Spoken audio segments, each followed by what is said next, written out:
We got a fun one tonight between Auburn and Oklahoma. The SEC series continues after a really exciting Friday night. Saturday's contest should be just as good as Auburn looks to take the series, winning last night 6-4. Highlights from last night's game featuring a big output from the Tigers' bats. 3 home runs. Mason McCrane, Chase Fralick, and Eric Guevara hit that one 416 feet to straightaway center field.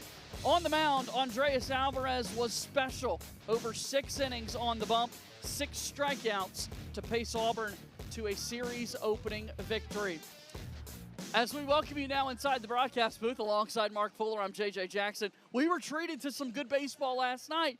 Odds are we've got that again tonight. Yeah, Auburn had a little better pitching, a little more offense, 6-4 final score. It'll be the same kind of thing tonight. You got big arms on the mound and big bats in the lineup. This Auburn offense, as of late, has really been heating up. Over the last 7 games, take a look at these numbers. A .359 batting average for the team. They're averaging nearly 9 runs a game. And then the home runs, that's been a big story. 17 homers over the last 7 games, including 4 straight multi-homer games. Tonight, for Game 2, it's Jake Marciano that gets the baseball. Look at what he's done as of late. He was great early. He's been good the last 3 starts. You see the numbers there. He doesn't walk anybody, throws 4 pitches for strikes whenever he wants to. It's really good stuff. They need him to be really good again against a really good Oklahoma offense. Jake Marciano is by way of Baywell, New Jersey. The Virginia Tech transfer, 6'2" sophomore, making his 11th start. What's his scouting report? I learned a term on Cape Cod years ago up north, wicked. He's from the north, wicked. He's just wicked nasty. I don't know if you can really teach and coach what he does. Everything has movement, everything has life, and he pounds the strike zone. 7 walks and 77 strikeouts. As he's facing this Oklahoma Sooners lineup that scored 4 last night, they've been playing well as of late. Both these teams came into the weekend with identical records. Dayton LaChance had a big day last night. He was good last night. He'll need to be good again. Playing first base tonight, not catching. He will need to be powerful and good again for this Oklahoma offense. So it is today's catcher, Brendan Brock, stepping in to lead it off against Jake Marciano. And fouling off the first pitch, it's 0-1. Marciano, he throws nothing straight. Everything, and it's just natural. Everything's got late life. That's where the wicked comes in. It's just nasty. Despite not being overly big and, real strong and heavy, he just has electric stuff. Here's a called strike and 0-2. Brendan Brock hit some balls hard last night, which has earned him the leadoff spot for Oklahoma, hitting .298 coming in. Good numbers. 9 home runs. As this one's punched back foul, 0-2. Brendan Brock, by way of Illinois, regarded as one of the top catching prospects ahead of the summer's MLB draft. Struck out 50 times, so that's what Marciano does well. He strikes people out, and so far, Brock with good numbers, but a lot of strikeouts. Trying to paint the corner there is Marciano. That was filthy. And JJ, he will do that better than anybody in the country. It's called a crossfire. Left-handed release point, coming in on right-handed hitters. That's a good pitch. He needs that inside corner. A ball and 2 strikes. Off the plate, 2-2. It's the rare ability for a left-handed pitcher or a right-handed pitcher to locate on the inner half. It's something that's trained. You don't just come out of the womb doing that. A lot of work on pitching in but not hitting guys. And after being ahead 0-2, Marciano with 3 straight out of the zone, and we've got a full count to the game's opening batter. Yeah, and they went breaking ball back-to-back. I would have loved to have seen them come back in. They just missed. I would have loved to see them come back in. I think they'll go here on the inner half. It's a strength for him. Fouled back. Fastball's 88-90. It's not overly powerful in terms of velocity, but just really good mix and great movement. Okay, Brock's a big, strong kid. He is the team leader in home runs, leading off. Rare for a kid, guy this big, 6'3", I'm guessing 225, 230. There it is. There's strike 3. Brock down looking. First punch out of the day for Jake Marciano. So the crossfire, JJ. What I mean by the crossfire. Watch the ball come out of his hand, kind of outer half, and then inner half to the right-handed hitter. Maybe caught him looking a little bit. But that's where Marciano's so good, and it really sets up the changeup and breaking ball on the fastball into righties. Fun to watch. Trey Gamble will be the batter. First pitch on the way, and it's hit well out to right field. Here's a single for the Sooners. They've got a one-out base runner. And lefties don't hit very well. I think it's below 120 batting average on his split, so a good job there by Gamble. He throws strikes. Marciano throws strikes. No need to walk up there and take if you're an Oklahoma hitter. Swing the bat and swing it early, and he did. Dayton LaChance drove in a pair last night. The Canadian first baseman. He was the catcher in yesterday's game for Oklahoma. He's over at first today, hitting .314 on the season. He'll bat here with the runner at first. I think LaChance's strength as a hitter based on last night is off-speed pitches over the middle. And that sounds kind of obvious, but some guys kind of thrive on fastballs. I think he'll thrive on getting mistakes that are soft over the middle. Right there, Marciano started with a good slider. Here's a pickoff move for Marciano to chase Gamble back. Mark, Oklahoma opens up right, left, right in regards to how their hitters hit. And we've seen Marciano switch what side of the rubber he's standing on each time. Yeah, I like them. I like the move to mix it up like that by Coach Johnson. There's the fastball in, so pretty electric right now. Gamble's got 13 stolen bases. Oklahoma's stolen almost 100 on the season. They do like to run, and Freilich is pretty darn good. We talked earlier, Kentucky came in here with 100 bags and stole 1. Auburn's pretty good on the mound and catching at shutting the running game down. 0-2 on the way. Pop back up, foul.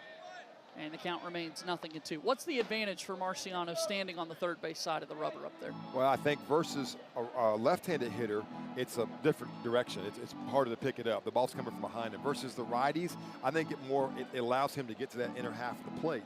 The hitter sees it, but they can't, you don't know what's coming, so you can't go read that, but it allows him when he's over there, you see right there how far over he is. It allows him now to use the inner half of the plate versus the right-handed hitters. And throw his breaking ball to the back foot, which is where he likes to throw it, right here 0-2. See another throw over. Keeping a close eye. Auburn pitchers are quick to the plate. So if you're Oklahoma here versus a left-handed pitcher, you have to go. It's a one-way lead, meaning you're out there and Gamble's going, and he goes first move, and he doesn't stop. He doesn't get in the rundown. He goes and challenges Auburn to make 2 good throws. Hit to left. Bub Terrell ranging over and makes the catch to put it away. 2 outs. And that was kind of my point. That was a mistake. That's a ball that LaChance could have hit out of here. He got a hanging breaking ball in the middle. Fortunately for Auburn, he was out front a little bit, but that's what he's going to do, and Auburn's going to be careful with him down the road here.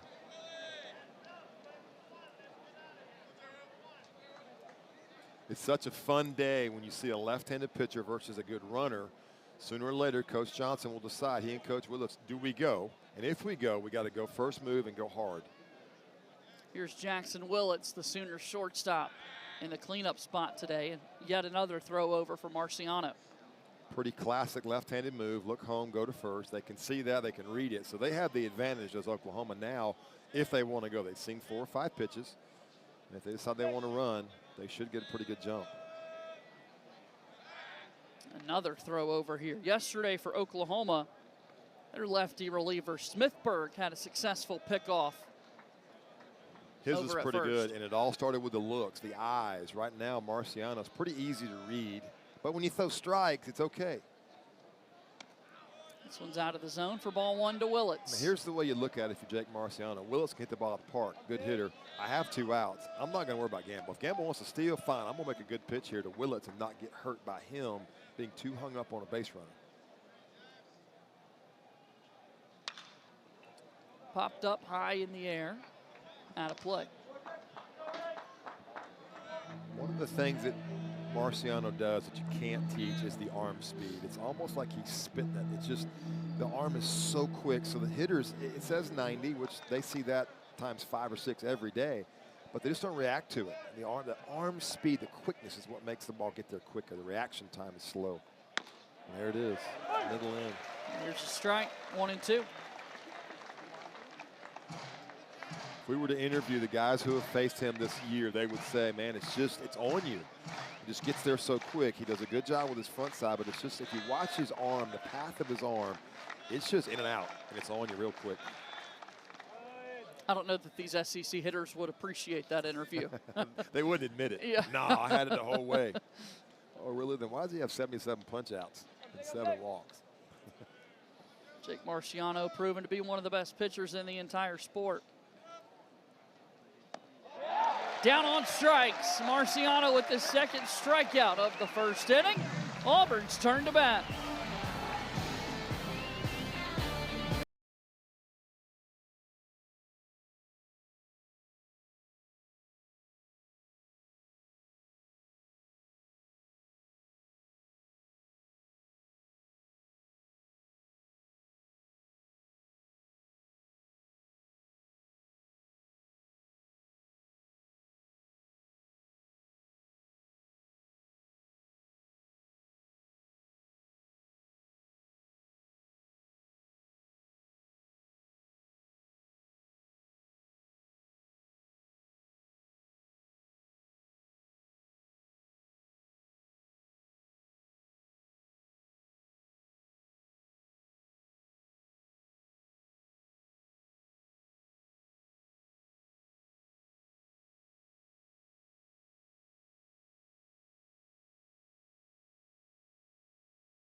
At the bottom of the first inning, it's Auburn's turn to bat here against Oklahoma as the Sooners went down. Here's their starting pitcher today, Cameron Johnson, the junior, 6'6", 256.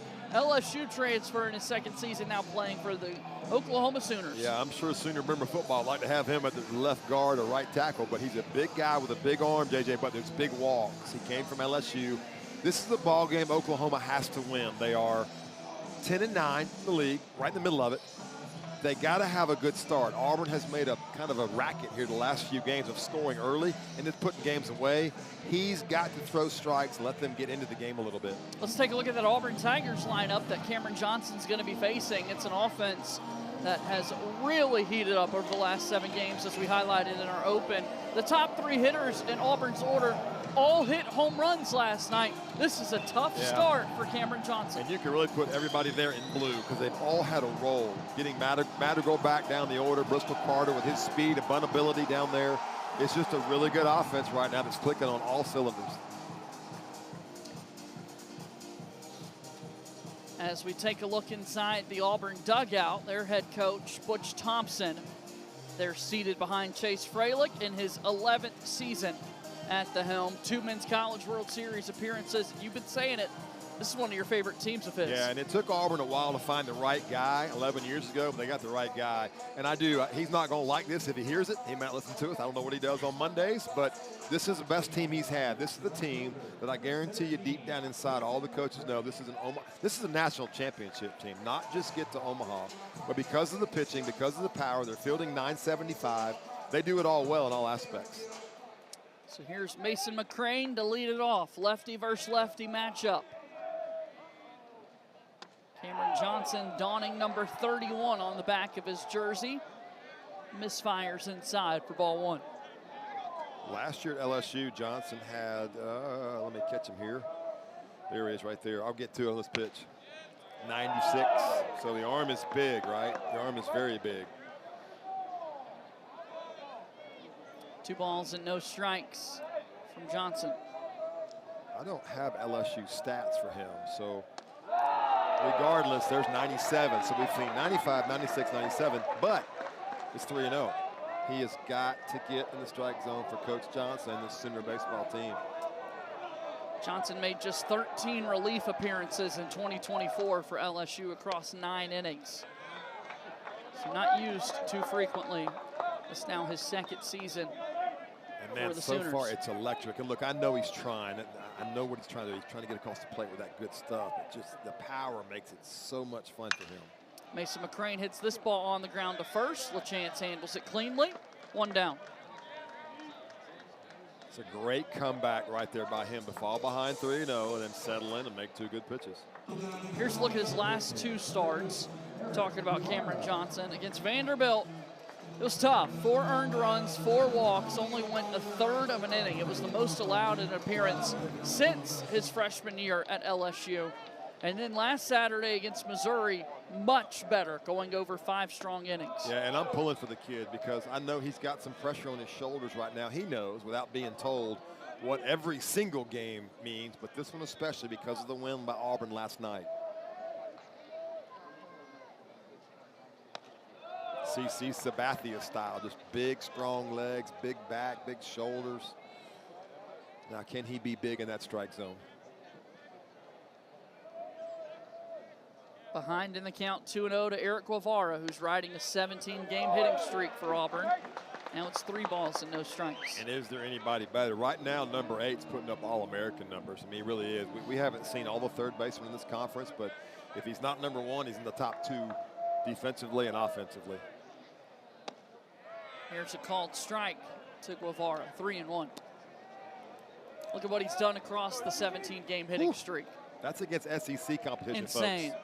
Yeah, that includes about 4 SEC weekends. This one's in there for a strike, and now it's 3-2. And, I mean, this is like cheddar cheese out there. This is 96. I don't see a need for a breaking ball. He's gone 3-0 on 2 guys, and he's come right back for 2 strikes. Payoff pitch. Foul ball here from Guevara. He is throwing ping pong balls right now. Baseballs are like 5 inches, 9 ounces. He's throwing marbles up there right now at 96 miles an hour. Come on, big boy, make a pitch. Inside, nearly hit Guevara.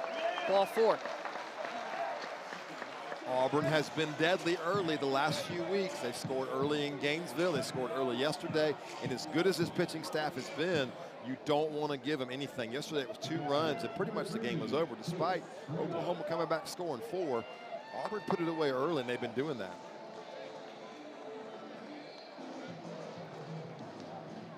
Chase Freilich strolls into the left-handed batter's box. Sophomore from Peachtree City, Georgia, takes strike 1. Homered in the first inning of yesterday's game. Getting ahead, right? Getting ahead of hitters. Coach Thompson talked about it last night, how pleased he was with the Auburn pitching staff. That was big right there for Johnson. Missed low and away for ball 1. Freilich has an even 50 hits on the season. 7 home runs, 15 doubles. Small learning curve for him. He rolled in here last year as a freshman and went to work, swing the bat, catch him, and has kept it right on this year. Back to the mound. Johnson throws on to second. Over to first. They got it. That's awesome. Good for him. Took his time, set his feet, made a good throw. Double play turned by Oklahoma to end the first inning. 1 inning of baseball complete. We're scoreless.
great crowd on hand tonight for the second game of this 3-game series between Auburn and Oklahoma.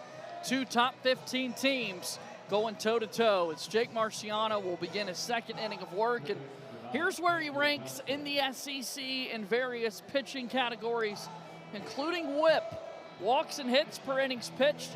Number 1 in the SEC, number 1 in all of Division I baseball. Like the nation, right? Yeah. Like the nation. If there's a college team in Japan, he's number 1 internationally. He is really, really good. As he gets ready to start his second inning on the bump. Leading it off here is Camden Johnson, the third baseman for Oklahoma. So good to see him out there now wearing a brace on that ankle. He took a line drive foul ball right off, well, not a line drive, a foul ball right off his shin yesterday, hobbled around. Good to have him back. He's been extremely hot for the last month for them. As he fouls this one back, as we can get a look at what happened last night. Here's the injury that we saw from Camden Johnson. And I give him credit because I thought he was coming out. I didn't think he was going to be able to stay in there, but he hung in there, great pain. Played hard, ran hard on a couple ground balls, and now today he's in there playing. This ball hit out to center field, and it's going to get down for a hit. He hit 4 home runs in his last few games. The powers have gone up. They need him, and good for him. I guarantee you, if you sit and watch what went on in the last 24 hours, he had his foot in the ice. He was getting all kind of therapy and ready to go. But there you see what he's done now. Last 21 games, the home runs, the numbers, the stolen bases. He is their guy the last month, and they need him in. Good, glad he's out there. Yeah, he's more than heating up for Oklahoma. Going up against a really tough pitcher, though, today. And Jake Marciano. Here's Drew Dickerson. He was a pinch hitter in last night's game for the Sooners, as this one came in and hit him. Slider. That one got away from him. It was, and just middle in. That's the risk when you throw lots of breaking balls to right-handed hitters. Just missed in, and so Oklahoma with something rolling here now. Another look. That's where the Marciano, back foot. Yeah, that's where he makes his living. Just missed by a few inches. So will Oklahoma bunt? They, much like Auburn, would love to score early because they're pretty good when they do. See here if Harris drops the bunt to move the runners. Yeah, this is Deshaun Harris. Tons of speed. He does bunt. Base hit. Tough play for Guevara. No chance. A bunt single for the Sooners. Or in redneck terms, JJ, not a chance. I mean, really, you can't do it any better. He's trying to bunt for a base hit, maybe a 60-40, like, hey, try to get a hit, but make sure you get it in fair territory, and he did that. Look at the pressure Oklahoma's now putting on Auburn here in the second inning. Bases loaded, no outs against one of the top arms in the SEC in Jake Marciano. Exactly the way Oklahoma wants to script it. They want to get some guys out there early and score some runs. I was watching the Georgia-Ole Miss game a little while ago, JJ. That game was 8-0 Georgia in that 4th inning. It ended 10-8 Ole Miss, and Branch's brother hit a ball, a rocket in the gap with 2 guys on, and the left fielder for Ole Miss, who had just come in the game, laid out on the warning track, caught it, game over. It was unbelievable. So here is younger brother now, our older brother, Kyle Branch, coming in to swing it for Oklahoma in a big situation. Yep, Kyle Branch playing for the Sooners. His brother Colby plays for Georgia, as you just alluded to. Kyle Branch here for the Sooners takes strike 1 by way of Lucas, Texas. As soon as that ball was hit by Colby, I said game tied. And man, Ole Miss had different feelings. Every week, every game, we're treated to really good baseball in this conference. 0-2 here to Branch. Good change up there. Good pitch by Marciano. He would love a ground ball. He'll give the run up the way Auburn is swinging the bats to get 2 outs. Trade that any day. No balls and 2 strikes. Pitch home. Hit out to right field. Long run for McCrane. He's able to track it down. Tagging and scoring is Camden Johnson. And Oklahoma has their first lead of the entire weekend. And good for the Sooners. Second inning, yes, that's what you want to do. Put some runs on the board. Great job by Mason McCrane. The ball was smoked. He ran it down, took a good route. Oklahoma on the board, 1-0. So Jason Walk, the center fielder, will be the batter. First and second are the base runners. From Ackworth, Georgia. And the bunt is in play because he can fly. 13 stolen bases. Auburn has to honor it a little bit. Pitch. Here's a strike. It's 0-1. Got a chance to see Jason Walk catching up with Auburn catcher Chase Freilich prior to today's game. Two State of Georgia products. Georgia now boys going head-to-head in the SEC. Probably played summer ball together, some along the way. On the ground to third. Guevara steps on the back for one. Strong throw to first. What a play. Major double play. Sooners load the bases, only play to run. We go to the bottom of the second.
Second inning here, Auburn and Oklahoma going head-to-head. Sooners played a run in the top half of the second, but a major double play turned by that man, Eric Guevara, the Auburn third baseman. He's a first-team All-American. I have no vote, but look how he turned his body first to get set, and then the arm strength to throw out a guy who can fly. Jason Walk flies, Guevara step, throw, cannon. That's why, in my opinion, he'll be a first-team All-American. And how big does that feel for Auburn after bases loaded, no outs, and Oklahoma's only able to plate a run. As this one bounces up to the plate for ball one. So now if you're Cameron Johnson, all right, offense, thank you, boys, you got me one. I'm going to come right back out and get out to this Auburn team. Had a really good first inning, got double play to end it. Now can he do it again? They didn't answer last night. When Auburn answered, they need to tonight. Yeah, both teams have already turned inning-ending double plays on a 1-0 pitch that misses low and inside ball two. Cameron Johnson's a well-traveled man, Mark. He grew up in Maryland, went down to IMG Academy in Florida for high school, then went to LSU before transferring to Oklahoma. Ball three. This is the He's fifth. seen a lot of the world, a lot of the country. He has seen a lot of the world. He's also seen a lot of the strike zone, the ball zone so far. That's 4 guys now out of 5 where he's fallen behind 3-0. Excuse me, 3 out of 5. 3 of the 4 batters have gotten 3-ball counts. And he's come right back, and we've seen 18 pitches now, 0 off-speed pitches. Everything 94 to 97 so far from Cam Johnson. I'm going to call him Cam. I hope that's okay. Shorten it up a little bit. 3-1, fouled back, and the count is full at 3-2. He just needs to get in a 3-0 count. Right, he feels more comfortable. I'm telling you. That's got to make the pitching coach nervous. A little bit hectic. Pull your hair out if you have hair. Payoff. Hit on the ground right side. Branch with it smoothly for out number 1. It's really right now, it's kind of amazing to watch. That's 3 of the 5 3-0 counts, and he's gotten all 3 of them out with no walks. Not sure you want to make a living out of that, but he's doing it so far. And still no off-speed pitches. Ethan Bingaman, the batter here for Auburn. They're freshman from Redlands, California. Taking strike 1. There's Skip Johnson, the head coach for the Sooners. What's he doing here, Mark? Calling pitches in right there using the pitch comm system. They got the computer and the earplugs, and they're talking to each other.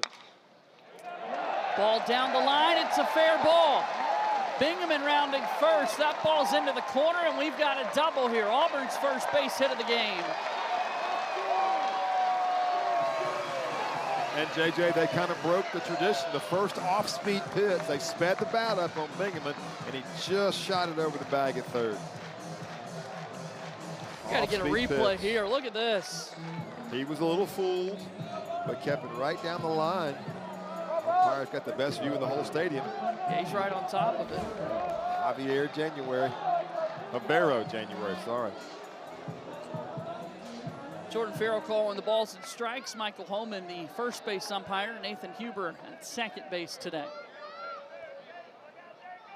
Bub Terrell, the batter, takes this one low in the zone for ball one. And if you're Bub Terrell, you've seen a pattern. 21 of 22 pitches, or 23 of 24 have been fastballs. He's dead set. No need to look for anything else. No worry of a breaking ball or a changeup like you have to when you face Marciano.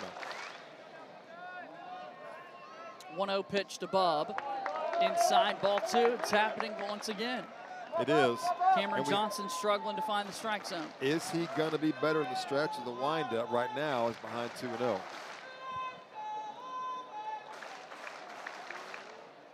Two balls, no strikes. Pitch. In there. 2-1. I love what Johnson does. It's easy, it's effortless. The ball is coming a little higher. I talked about CC Sabathia. He was a little lower. This guy's a little higher, so it's like hitting a bowling ball coming downhill with a metal bat.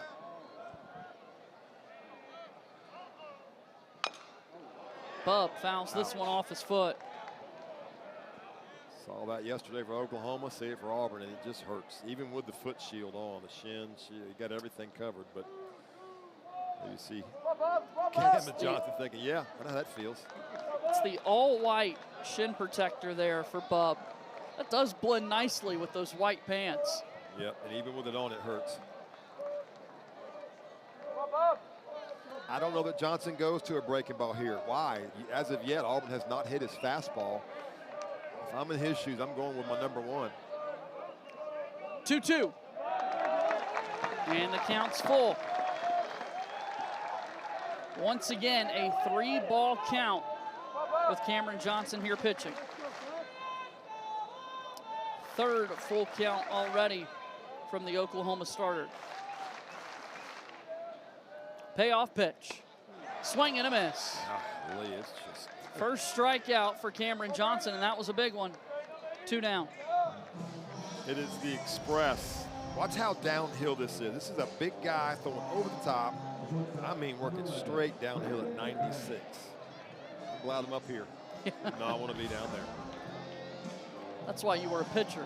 That's exactly right. I saw one fastball in my short little minor league relief career at 92, and it was there before I even knew what happened. I can't imagine what these guys face. Yeah. You really have to appreciate what a hitter in this world, at this level of baseball and up to the big leagues, when you're seeing 96 to 100, you have less than .04 seconds of reaction time, 0.4, to get the barrel to the ball. Yeah, that's very quick. God. It's impressive. Just how the That's eyes also work. why I'm up here. That's right. Just how the eyes work, the hand-eye coordination, the God-given talent. You can't teach it. You got to be born with it, then you go develop it. Redshirt freshman shortstop Brandon McCrane at the plate here.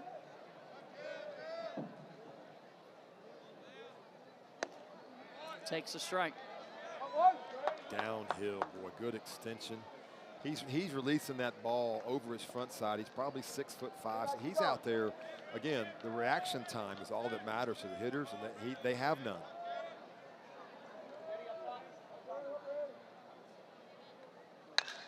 This ball hit on the ground to short. Willits, strong throw over to first, and that'll end the inning. Auburn gets their first hit of the ball game, but the runner left stranded. 2 innings complete. Sooners lead by 1.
Every weekend is an absolute battle in the SEC. We look at the standings here. So many teams at the top of the league bunched up.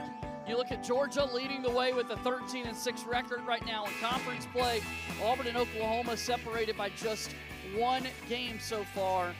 Georgia already had an exciting first game of the doubleheader against Ole Miss earlier, and here they are trailing 3-2 against Ole Miss in the 5th inning in the second game. And really, JJ, everybody from Tennessee up could still win the league. Everybody from Tennessee up could still win the league with 4 weeks to go. 3.5 weeks to go, sorry. Leadoff batter Brendan Brock to get it started here in the 3rd. Ole Miss is playing really good baseball. I watched the first game. They didn't pitch great, but man, they swung it. They hit 3 home runs in 1 inning in the 8th to get back into the game, and then hit the ball out to take the lead. Actually took the lead in the 8th on a 3-run home run. 0-1 to Brock. Out of the zone there. I guess. Yeah. He needs that. I mean, that's one thing you and I have watched him a lot this year. He needs that inner half, the crossfire left to right-handed hitter. It's a big pitch for him that he needs. And he went back to it again. This one's hit foul. You know, Gabe Gross was very influential. 2 years ago, Auburn really struggled, and he and I talked, and he said, I'm really frustrated because we don't pitch in. This staff pitches in as well as anybody. Gabe's the hitting coach for Auburn, and he knows as a hitter, I don't like it when you come in. It makes me uncomfortable, and he talked about that, and they've done it this year. They've worked hard on it with Coach Tiefert, and they have come in this year more than any time I've ever seen the Auburn staff do it. Down on strikes, swing and a miss. Marciano has his 3rd strikeout of the baseball game. It's a back foot breaking ball with 2 strikes. Watch this. Watch the back foot of Brock. Boop, right there at it. As long as you get it down, it's just impossible to hit.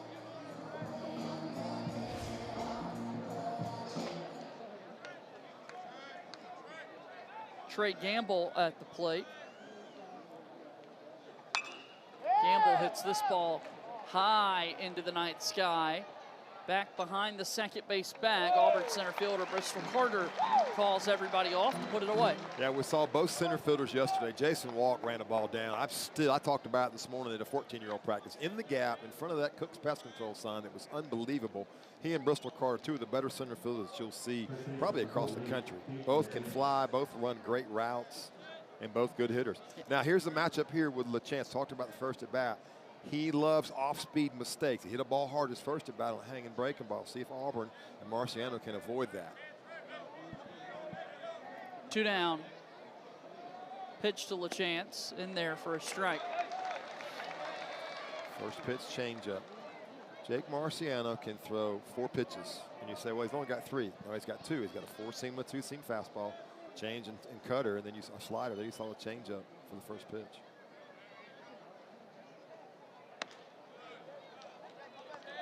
One and one.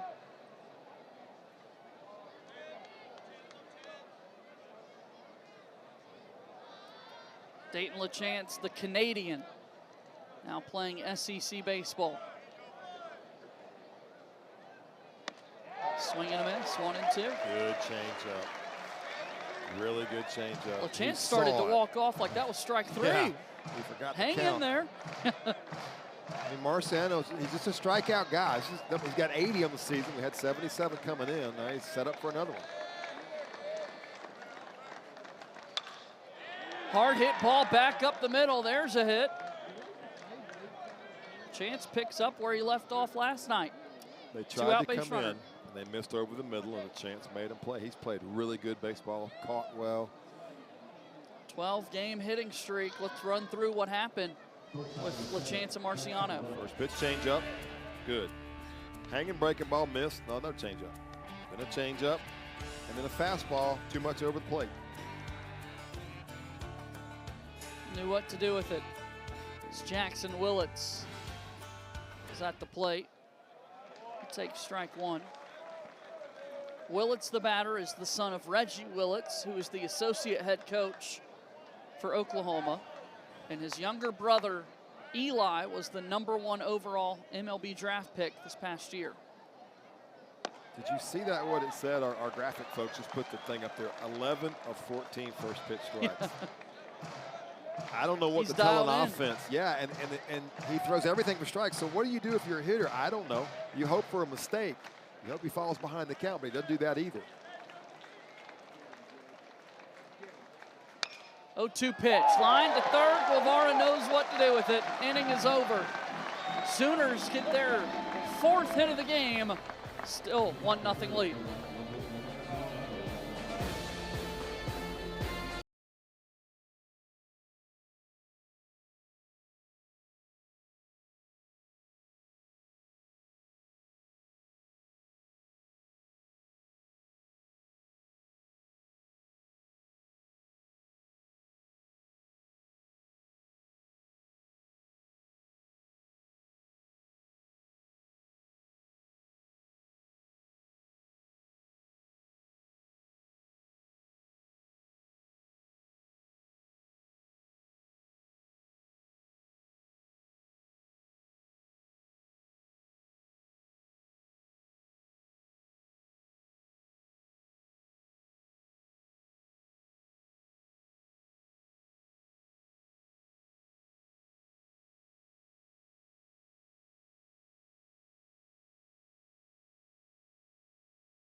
The real fun just getting started. Run straight for the breakaway. The celebration is on. The Men's College World Series begins on June 12th from Omaha. It'll be here before you know it, and you take a look at these projected seeds. According to D1Baseball.com, tons of SEC teams are in the mix. And that right side of the column, they're like a half step away from being a 1 seed. Arkansas, this team, Oklahoma team, Mississippi State was highly ranked earlier, but yes, Murderer's Row right there. As Eddie Madrigal will lead it off here for Auburn. It's going to be their 8, 9, and 1 batters that are due up. Madrigal from Elk Grove, California, injured to open the year, and now sliding into the designated hitter spot for Auburn. Now, 2 pretty good pitches there by Cam Johnson, just missed, and now back in a 2-0 count. We talked about the 3-0 so far through 2 innings. I mean, this is unbelievable. This is now 35 pitches with 1 off-speed pitch. The only hit Auburn has was the only off-speed pitch of the game, and he is just cruising with that fastball. Out of the zone, ball 3. Little old school. JJ got the hat kind of cockeyed. All those lefty. Satchel Paige all the way since him. Lefty just known for having that hat cockeyed. Here comes the cheese, the express. 3-1. Fouled back. It's 3-2. I'm thinking Dontrell Willis. Oh my gosh, he was the extreme. That thing was turned almost south, and he was trying to go west. There you see it. Looks he reminds me so much of C.C. Sabathia. His hat was always cockeyed. Low in the zone, a walk. Auburn's got a base runner. And here comes Bristol Carter.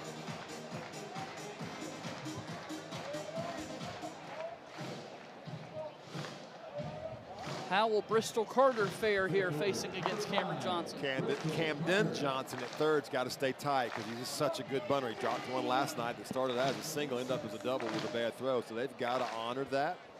But he has the ability to hit balls in the gap as well. The outfield really deep.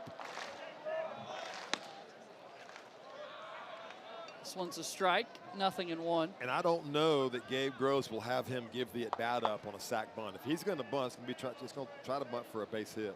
The matchup for him is really better. The left on right matchup's better than it is for Mason McCrane on deck. 0-1 pitch. Yeah, let him swing it. Popped up in the air. Right side, foul territory. Branch, sliding catch. Puts it away for the first out. It's a really nice play. Sure is. And what you saw Branch do at the end of it was he slid. He didn't know where he was as far as that brick wall. So you slide when you get close. That way you don't run into it. Great play. Look how far he had to run. This is an intentional slide. Just didn't quite know where he was. Doesn't want to run into the wall. Let's go ahead and slide and get down, not get hurt. Great play. And all of that in foul territory and out into the warning track and whatnot, an artificial surface that these players are running on. I know a lot of times, Mark, you talk about listening to your feet and what they're telling you as you're running, but now it's all artificial. You can't feel it, right? There's no rocks. You're right. That's why you slide. And they worked on that Thursday, probably in practice when they got here. Mason McCrane takes this one out of the zone. 2-0. True freshman Mason McCrane, younger brother of Brandon, Auburn shortstop. Having a huge year. Yesterday started the game off with a solo home run. He had hit 4 home runs in 4 games, 3 down in Gainesville, 1 yesterday. There is nothing little brother about Mason McCrane, despite being younger. I mean, you look at him standing next to his older brother. Big brother, right? Big brother. That's what Brandon wants us to say. But a 6'7" leadoff hitter. There's a swing and a miss. It's 2-2. And look, I don't care who you are. You can be Tony Gwynn. Left-handed hitters are not going to have a lot of success. There's Big Brother. Left-handed hitters are not going to have a lot of success against Big Cam Johnson. It's just major challenge to get a barrel on the ball against this guy, left-handed especially. 2-2. Called strike 3. Mason McCrane goes down looking. 97. Just getting lathered up here after 43 pitches. Watch this. Yeah. Man, no argument there. Right down Broadway. This is fun. This is old school. I'm going to take my fastball and shove it. Good luck. That's kind of his mindset. Eric Guevara at the plate. He walked his first time up. Takes this one low. Eric Guevara's got a 17-game hitting streak. Longest streak in the SEC. 3 hits yesterday. And then the defensive plays. We've seen 2 tonight. The double play and the line drive. He just does it all. Bounces up to the plate. 2 balls and no strikes.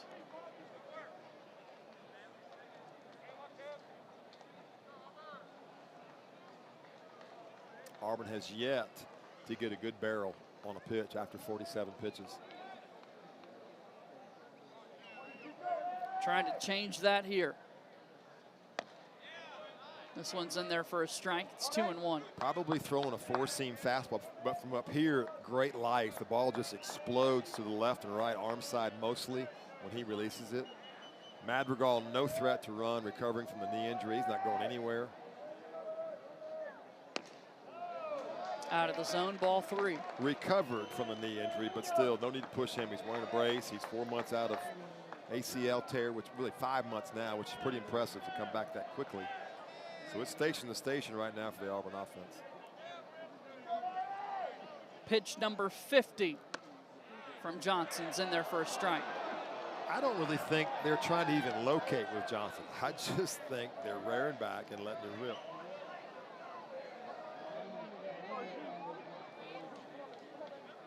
Three balls and 2 strikes. Payoff pitch on the way as the runner takes off, and this one's hit foul. Cameron Johnson came into this game with 42 innings, so now 45-ish, 1 home run given up. 1 home run given up and 3 doubles given up. So 4 extra base hits and now 45 innings. It's the 29 walks that hadn't helped him, but man, nobody apparently has squared him up. And the velocity hasn't tailed off at all. Guevara, hard shot to short. What a play by Willits. Holy cow, what a play. He just took a hit away from Auburn. 3 innings complete. We'll talk with Oklahoma head coach Skip Johnson when we return.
in the top of the fourth inning. Oklahoma's got a 1-0 lead over Auburn here at Plainsman Park, and now excited to be chatting with Sooners baseball head coach Skip Johnson. Coach, I got to talk about your defense that we're seeing thus far, and what a play to end the last inning by your shortstop, Jackson Willits. Yeah, I mean, the ball's hit really hard. I mean, the guy's a good player. There's a reason why, and he stayed down on it, which was really good. If he wants to go to the next level, he's got to make those kind of plays, right? Coach, Big Cam Johnson's thrown 50 pitches, 1 off-speed pitch. The only base hit for Auburn. He is bringing the express. What do you like? Yeah, I mean, they're just trying to get him in a rhythm, and that's the biggest thing that he's got to continue to do. Is just try to pound the strike zone and throw strikes. I mean, that's all you can control is throwing the ball to the target. You can't control anything else. What are you seeing out of your offense so far? Well, I mean, we got a little rally going. Didn't really sustain it. Got a big hit right here, hit by pitch, and got a perfect bunt down. And guy kind of pitched out of it, made some good pitches. We appreciate the time, Coach. Thank Best you of luck guys. the rest of the way. Yes, sir. Skip Johnson taking some time to chat with us here. Marciano now is 12 for 16 on first pitch strikes. That is better than elite, if that's possible. 0-1 on the way to Camden Johnson, low and away. So if you're watching this, think, okay, how do I train my pitchers to throw strikes like this? Some of this is feel and athleticism and God-given talent. The rest of it is working hard, developing, playing catch with a purpose, throwing strikes on purpose when you're just playing catch in the outfield. It's a combination of things. 1-1 misses away. 2 balls and a strike. But there is a degree of athleticism. I think Marciano, well, I know he was a hockey player back in high school, maybe he was younger, so he's played different sports, which just builds your athleticism. Don't play one sport, play many sports until you get to a point where you feel like you're old enough to go to college and play. Fouled back, it's 2-1.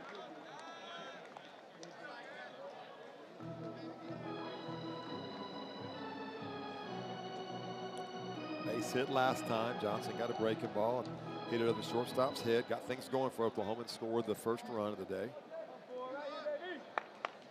7 home runs on the season for Camden Johnson. And he fouls this one off. 2 different strategies if you're watching the game. Coach Johnson calling all of their pitches with the walkie-talkie. Auburn calling none. Auburn just believes in training, well, and why not with Chase Freilich, but they believe in training their catchers to know their pitchers and call the game. Coach Johnson likes to have a little more say-so when he calls the pitches. Foul tip. Freilich can't hold on to it. And Camden Johnson stays alive. So the one thing you don't see a lot from Marciano is fastballs in to lefties. Really, really good at it to righties. Doesn't come in a lot on left-handed hitters, if at all. Hard hit ball to right field. Mason McCrane's got to play it off the hop, and Oklahoma's got the leadoff single. Got a hanging breaking ball. Did Camden Johnson, and just did a good job of staying back and hitting it hard over the second baseman's head. It's a grit at bat. Now Drew Dickerson, the DH, comes up to the plate. We saw a lot of emotion last night out of Andreas Alvarez, which I think sometimes can hurt you. There's nothing out of Jake Marciano. That guy is as solid and introverted on the mound as you can be, just poised and calm. Dickerson was hit by a pitch his first time up, takes this one inside.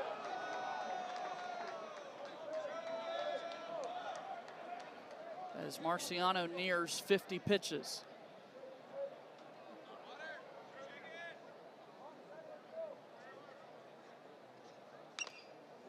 Foul tip. The breaking ball's been okay. Of his 5 base hits against Marciano, 3 have been on hanging breaking balls. The changeup's been real. That was a good one there.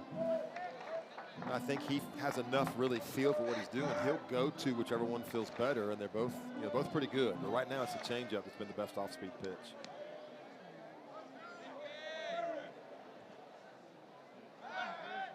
A throw over.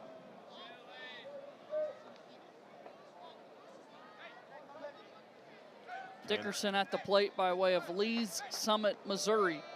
Multi-sport athlete in high school, both basketball and football, playing experience with baseball. Love it. All 3 sports. Fouled back, it's 1-2. Cam Johnson over at first base, 22 out of 24 now on stolen bases. He is a threat to run, but they have not done it. Oklahoma did run a lot last night. and hasn't tried much today. And Marciano's move is not overly mysterious or tricky, so they probably have a pretty good feel now. They've thrown over there a few times in the first few innings. Yeah, but Mark, this Cam Johnson, not to be mistaken Yes. with Cam Johnson, who's pitching. That's right. Yes, and about 100 pounds lighter. Here's a throw over as Camden Johnson skips back over to the first base bag. So again, Camden Johnson on the base paths right now. Cameron Johnson, the starting pitcher for Oklahoma. But Cam Johnson works for both of them as well. Just don't want to confuse people. He goes by Cameron the way he's throwing right now. 1-2 pitch out of the zone. It's good at bat by Dickerson. Seen a few pitches. You want Camden Johnson to distract Jake Marciano, and that way Drew Dickerson gets balls over the middle of the plate. Dickerson hits this ball high in the air out towards left field. Bub Terrell back right in front of the wall and able to put it away. You could hear it here. It was not on the good part of the bat. It had a hollow sound to it. That green monster can wreak havoc in just short. It's like everyone in the ballpark held their breath for a second, except Bub Terrell. He was like, "No, I got plenty of room." I got this. How much fun? Back dude. How much fun does Bub have playing baseball? Well, and he showed that back in the fall. They brought the Savannah Bananas in here, and he stole the show from everybody, including them. They might not come back because of Bub Terrell. Here's Desan Harris, right fielder by way of Plano, Texas. You seen the Bananas yet, JJ? Not in person. I need to. We were in Colorado, Denver last year at Mile High Stadium. I wanted to go by and see the stadium. Didn't know what was going on. We pulled up, and there was 2 miles of yellow. There was 80,000 people there to see the Bananas play. You quickly learned why there were a lot of people there. Do you call it playing? Are they playing? What are they? I don't know. Do they play? Oh, they're playing. And also performing. I was a huge Harlem Globetrotters fan back in the 80s. Same. And so I guess it's the same mentality, and boy, it has taken the country by storm.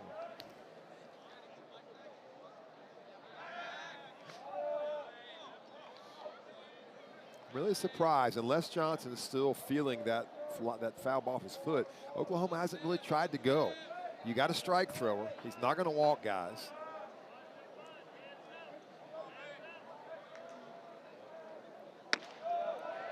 In their first strike. Absolutely dominates the strike zone.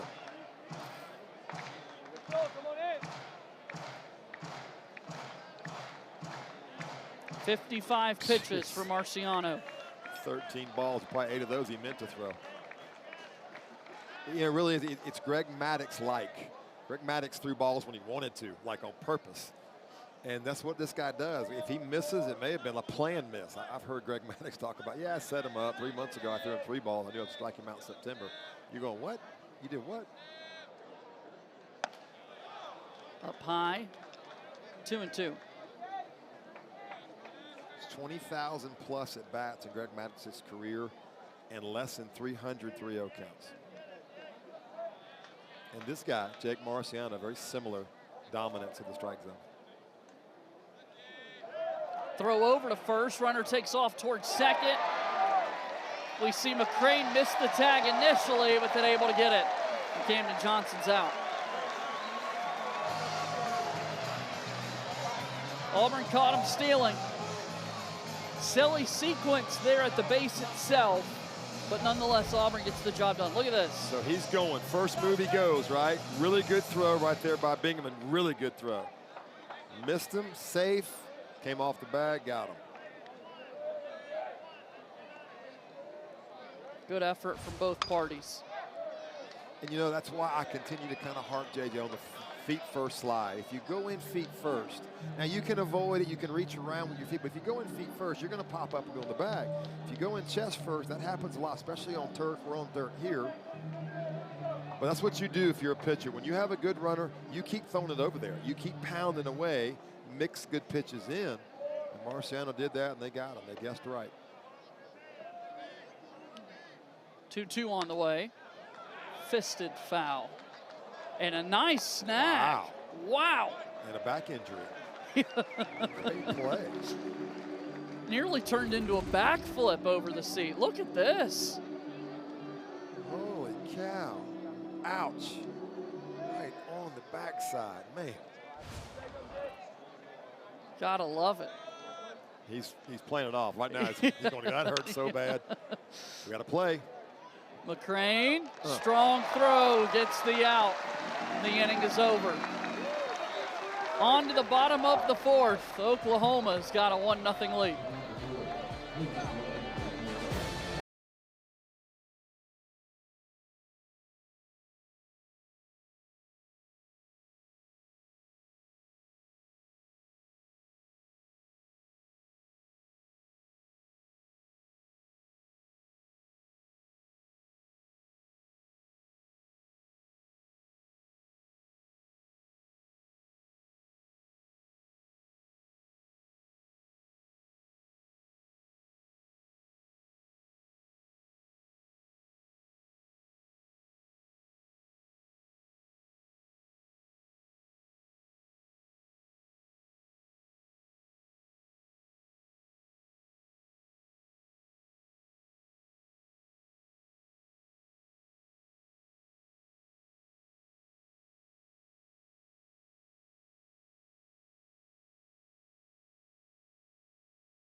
Lead here over Auburn as we play in the bottom of the fourth inning.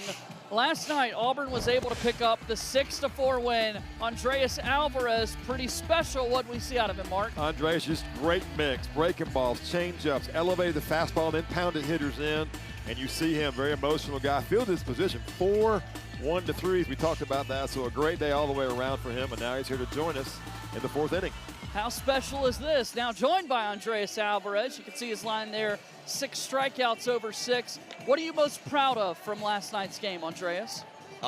Just bouncing back from the last week. Kind of struggled over at UF and just really needed a good bounce back weekend. Andreas, first thing is Saxon Roberts around? Keep him somewhere. Hopefully he's tied down somewhere, your roommate. I don't know. He's probably over there going and eat some cantaloupe somewhere. What pitch felt the best last night, if there was one?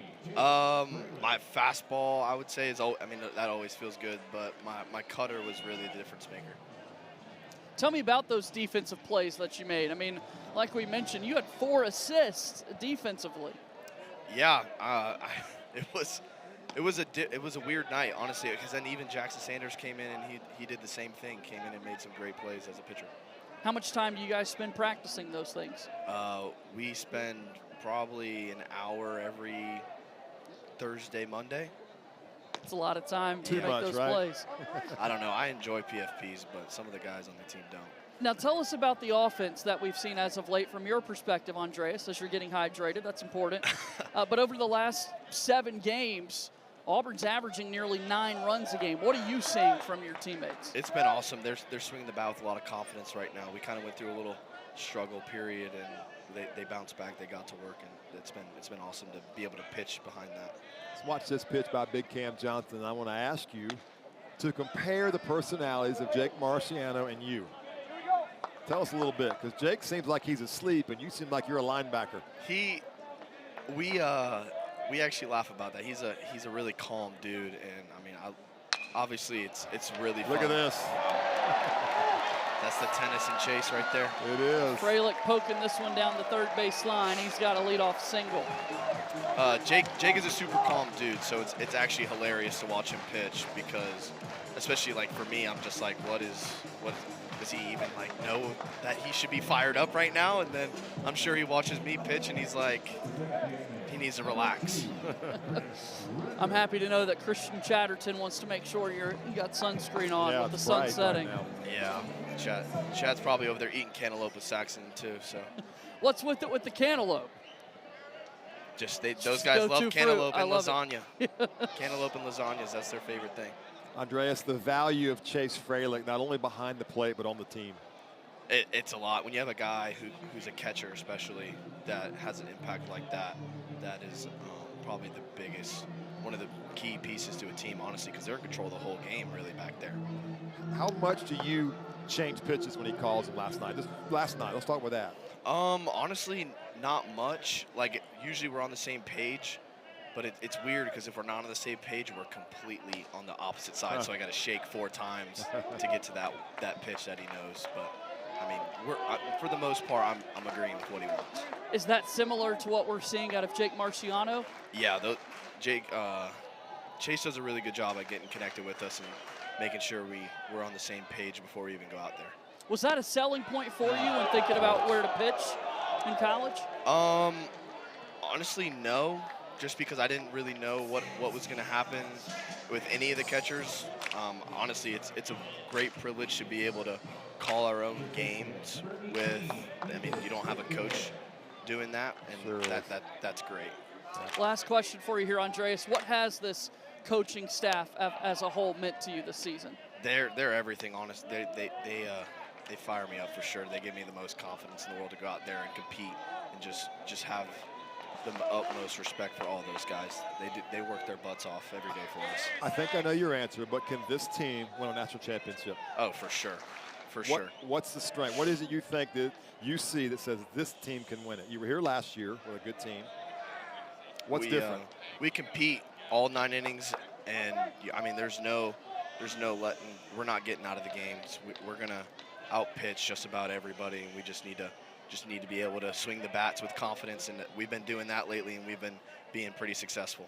Andreas, we appreciate the time. Go have some fun with your teammates. Go have some cantaloupe. Yeah, these guys love cantaloupe and lasagna. It's weird. I don't know. Thanks, Andreas. Thank you. Oh, that's great. Cantaloupe.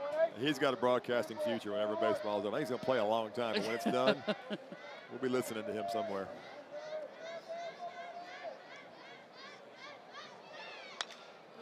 In the meantime, while we've been gone for a bit, Cam Johnson hasn't thrown an off-speed pitch. He's thrown breaking balls. He's 95 to 97, and he's really settling in, I think, JJ. He's making better pitches. He's ahead now. Frelick got the really odd kind of seeing eye, like you heard Alvarez say, the tennis player in him. But other than that, struck out Chris Rembert and now ahead of Bingham.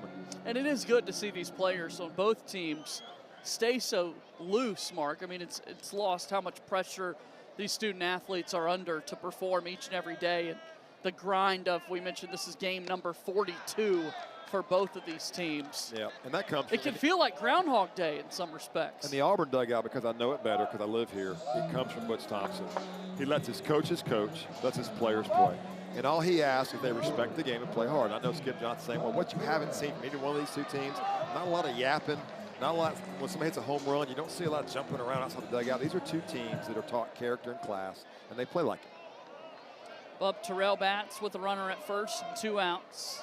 65 pitches thus far tonight from Cameron Johnson. It's so much fun to watch this guy throw a baseball. Yeah, he's locked in. Well, and really, you would ask, why isn't he throwing more breaking balls? Because as of yet, he doesn't need to. One hard hit ball that Willett smothered, and that's it. Until Auburn squares him up, why not? The command has been shaky, but yet they still haven't squared him up. It's been better this inning. Yes. 6 3-ball counts through the first 3 innings. None so far. That could change here, but the command's been much better for Johnson. 2-0 pitch in there for a strike. And you know what? The rhythm, a lot of times when you see a guy that walks guys, he'll be a max effort guy overthrowing. This guy's rhythm is like he's in the backyard playing catch. It's smooth, easy, looks like he's relaxed. 2-1 pitch. That's out of the zone. 3-1.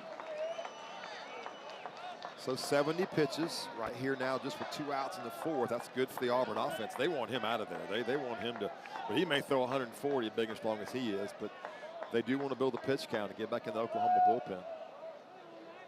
3-1 pitch. Fouled back. The count's full. You don't want to have 3 at-bats against this guy. If you can get him out of the game on 2 at-bats and get into that bullpen. Oklahoma used 4 guys yesterday. We talked yesterday, this time of the season, head coaches pretty much have 9 or 10 guys they can trust. It started with maybe 18 back in February. 9 or 10 guys you can trust. Auburn forced them to use 4 yesterday. 3-2 pitch. Terrell goes the other way. This will get down. Second hit of the inning for Auburn. They've got runners at first and second. taking what they can get. Just pure strength there, 97 up and in. And Bub Terrell just strong and got the pitch, got the barrel to it, just kind of fisted it over there. So Brandon McCrane up to the plate.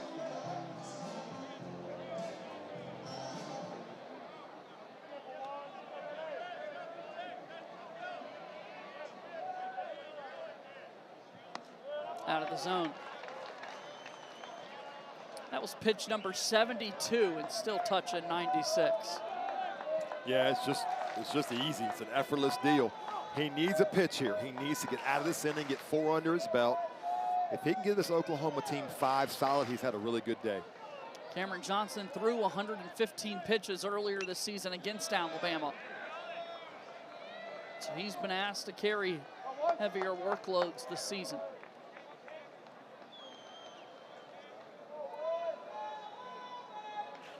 There you can see his total pitches by inning. 21 thus far in the 4th. Auburn looking for their first run of the game.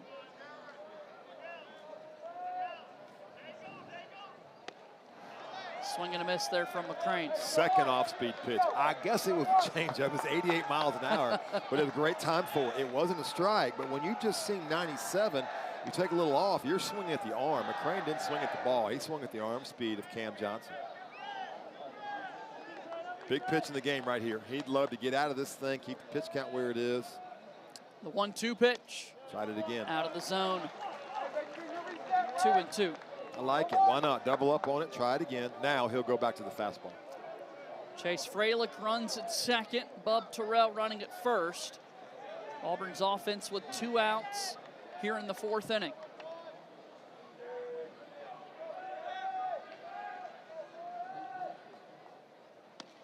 Ball 3. Wow, 3 in a row. A little surprised going away from his power. Watching Kyle Branch back there at second base, he's giving signs and calling the looks. He'll look back. He didn't do it there, but he's calling the looks that he wants Cameron Johnson to make back at second base by touches. We'll see it later in the game, maybe. Payoff pitch. That's ball 4. It's a walk. Bases are loaded. This is a big spot for Auburn, a big spot for Oklahoma as well. As you can see what Auburn's done with runners in scoring position, much improved over the last 10 games. That 324 clip leading the SEC. And our favorite moment in college baseball, the sprint out to the bullpen. That happens every single Friday, Saturday, Sunday. Why keep your bullpen pitchers out there? Let them run out there in the middle of the game. I'm not a big fan of the 3 change-ups in a row. He was ahead 1-2, threw a 1-1, threw a good change-up, then threw 2 more, took him out of his rhythm, then he walked him on a fastball. So head coach Skip Johnson walks off the mound. Pretty close there on the pitch count, 34 and 43. But he's so close to having another good inning. Despite the base runners, he makes a pitch here, still 1-0. He's got 4 scoreless. Facing Eddie Madrigal.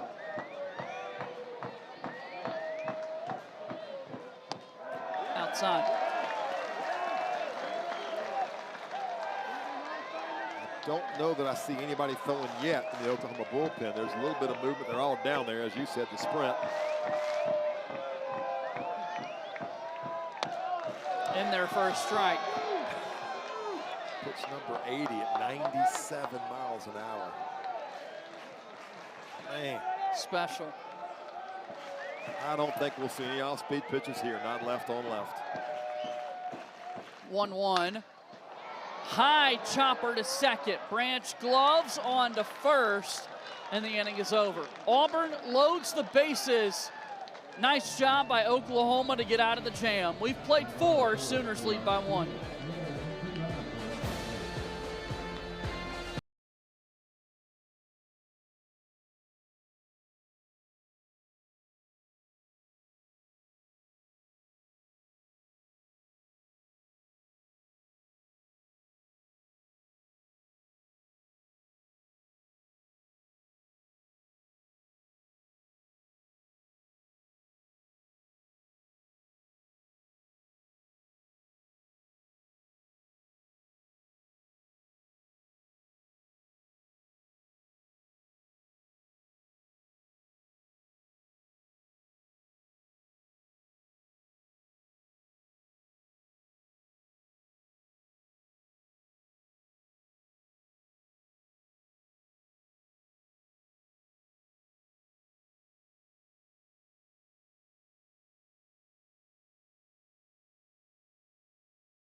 into the 5th inning. It's a 1-0 lead for Oklahoma over Auburn as we get a shot in the dugout of last night's starting pitcher, Andres Alvarez, who joined us an inning ago. And what a fun conversation we were able to have with him, Mark. Yeah, and apparently there's zero connection to cantaloupe and whatever else in the dugout. He was just told to say that by his 2 roommates, and so he did. So we had to talk there about all kind of fruit and vegetables, and there's no correlation to what goes on in the clubhouse. Yeah, it's nice to get some of that insider information, right? That cantaloupe and lasagna and the eating preferences of some teammates. Baseball players are a mess. You spend so much time together, rain delays, long nights, extra innings. You invent stuff to say and be goofy at. Jake Marciano, by the way, now is at 16, 15 first pitch strikes right there. So 2 different freaks on the mound. I call them freaks. I mean that well. One guy's just blowing gas with fastballs. The other guy's getting ahead and throwing 3 pitches for strikes. Inside, 1-1. That's what we keep talking about. You do this every single day. Yeah, Baseball's, you got to find something to break it up. Light people's feet on fire, and you put on your rally caps, and you do all kind of put gum in people's shoes, all kind of stuff. There's a swing and a miss. Awkward look there, almost like Branch might have been looking for a fastball in, maybe cheating a little bit. Marciano threw him a hanging breaking ball up and out. Really wasn't a strike. The command has been so impressive for Marciano. It's just every single time out. Foul ball. In his last 2 starts, back to Jake Marciano, Kentucky hit him a little bit, hit 3 home runs on him, I think in 1 inning. And then Florida hit him around a little bit last week. Not bad, but this is the most polished he's been. It's kind of back to the first 9 or 10 starts where he just was dominant. What a ball game. Man, we got one tonight, don't we? It all begins with pitching. Hard hit ball, foul. Down the first base line. First base umpire Micah Holman was right on top of it. Love to hear the story how the Branch boys split up. We have 2 brothers. The Mercurius brothers were on Oklahoma, both pitchers. 2 brothers on Auburn, but in this situation, maybe there's some sibling rivalry there. One's in Georgia, not too bad. One's in Oklahoma, not too bad. How did Mom and Dad handle that? I guess you got to fly to Athens. You got to fly to all Oaks, over the place. Go to Norman. Frequent flyer miles. Backhanded stop by the McCrane brother at short. That's Brandon, and it's a nice play. Perfect timing. Well done right there, JJ. Arm side fastball, ground ball to McCrane. Marciano just continues to pound away. He's at 50, 64 pitches, right? Yeah. And there you see the numbers on what he did early. That's at Virginia Tech, 25 before he transferred in. And look at the ERA now. Walks per 9. I mean, it's just totally different. Wow. He struck out 71 guys last year in 60 innings, so a really good freshman year. Those numbers, you'd think it's 2 different players we're talking about, not the same guy with marketed improvement. Only SEC pitcher with 70-plus strikeouts and 10 or fewer walks. And he's not just throwing silly. 95. That's what's so amazing is you'd think that'd be a future first-round pick. He's going to be a pro player, but probably not a first-rounder because of the physical part of it. But he's got numbers that you would say, boy, this guy is the first pick in the draft. Let me say this. He's really, really good. No slight at him at all. This guy's elite. But the professional ranks, they look for the 6'4", 6'3" guys that are throwing, 95 to 100. 0-2 out of the zone. It's 1-2.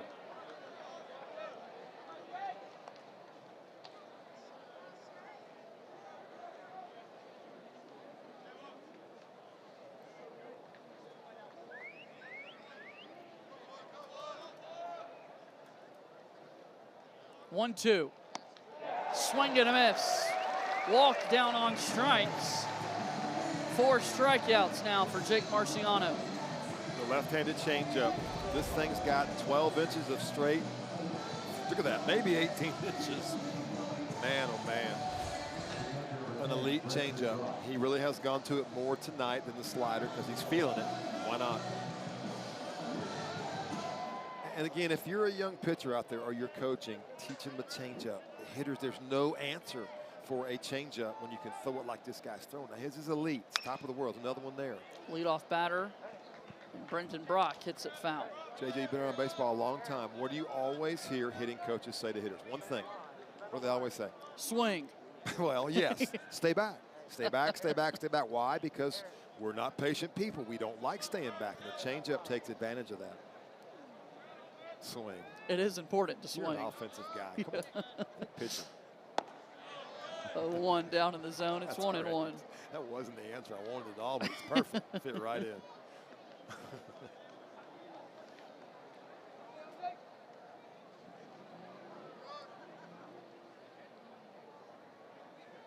Another one. It's such a good changeup. He could just about tell him it's coming. And if he throws it arm side down and away, they're not going to hit it hard.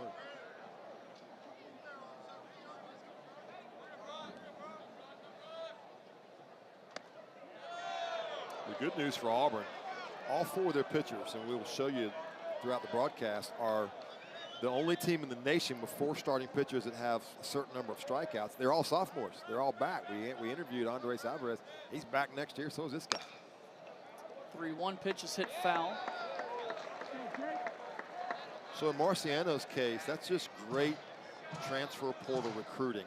The other guys are homegrown. Jackson Sanders, Petrovic, who we'll see tomorrow for Auburn, and Alvarez. And look at the rosters. I'm looking up and down both teams' rosters. Oklahoma has 11 transfer portal guys. Just pitch. It's a walk out of the zone. Just the 8th time this season a batter has walked against Jake Marciano. Oklahoma has 11 portal guys, 11 JUCO guys, and 14 high school guys. Auburn, 16 portal guys, 19 high school guys, and 1 JUCO guy. So different philosophies for Coach Johnson and Coach Thompson. But Auburn's done a good job of getting young guys in the portal. That way you can develop them, keep them around a little bit, not lose them year in, year out. Here's Trey Gamble. Takes ball 1. We've been talking a lot about baseball families, baseball brothers. Trey Gamble at the plate right now. His 2 brothers just finished their college baseball careers at BYU last season. In there for a strike. Gamble, a Alpine, Utah native. So the BYU connection makes sense for the family there. I bet he can snow ski. Alpine, like the heart and soul of snow skiing in the country. I bet he's a pretty good snow skier. Cross country, whatever. Those folks are tough. In for a strike. It's 1-2. Also with the brothers, LJ Mercurius was the starting pitcher yesterday for Oklahoma. His younger brother, Xander Mercurius, could be an arm we see throughout the course of this weekend. And they're from the desert. They're from Vegas. They're probably motorbike guys, motocross guys. Here goes the runner towards second. It's hit foul by Gamble. There's tons to do in Las Vegas. Trey Gamble swinging the bat really well right there, 365 with guys on base. So done a good job for them. Too much. Sorry, JJ. Too much to do in Las Vegas for me. I'm good here in Auburn, Alabama.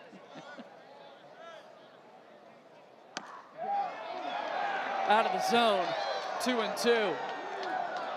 He's thrown 2 fastballs there that were strikes. That wasn't. That was off the plate. It's a good pitch, good take, good call by the home plate umpire. Crowd didn't like it, but the home crowd does like a ball strike call. Like the pick because they went on a 1-2 count. Did Oklahoma? Why not? 2 outs, 2 strikes. Get the runner moving. See if the ball's hit with 2 strikes. It's been a steady diet of fastballs away. See if Marciano goes there again. Pitch out of the zone and another full count.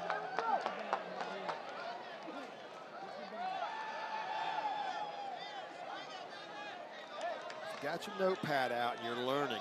When you hear me say quick arm, I want you to watch if you can. It's really hard to see. It's better here in person, but you just see the arm of Jake Marciano sitting around 89 tonight, but the ball gets there quicker than that.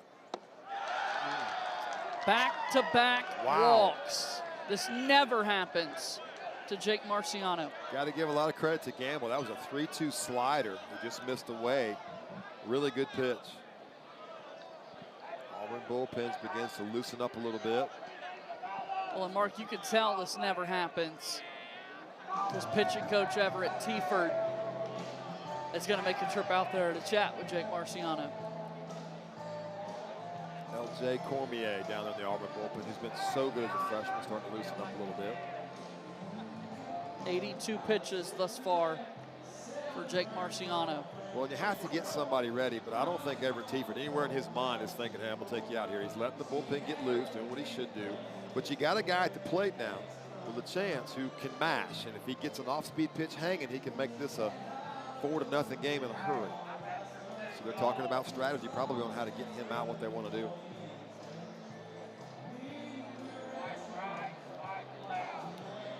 I have a question, JJ. Why do all pitching coaches cover their mouth right there? Like, who's reading lips?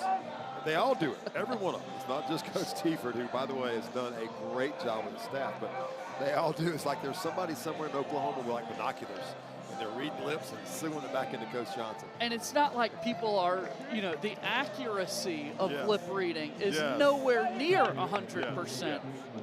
So in some ways, Mark, you might be just as well off to not cover it up and Yes. still not be able to decipher what you're saying. And maybe don't cover it up and say something different, like say something that you want, you know, wrong, right?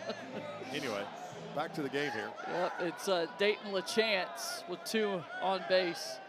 He's at the plate.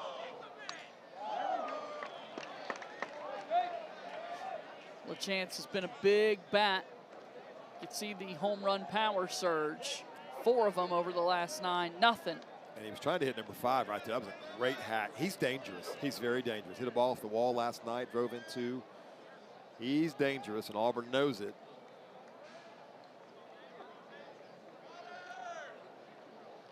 Eesh. Hard hit ball to left field. They're going to wave the runner to the plate. Bub Terrell's throw is late.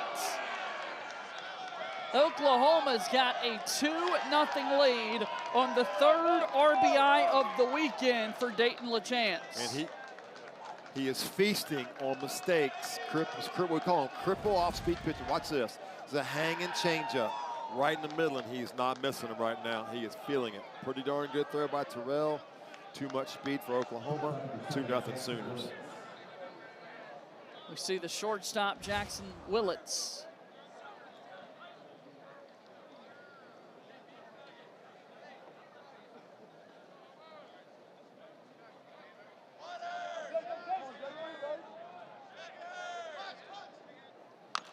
Willits fouls this one off. Trying to come through here for Oklahoma. Son of Sooners associate head coach Reggie Willits.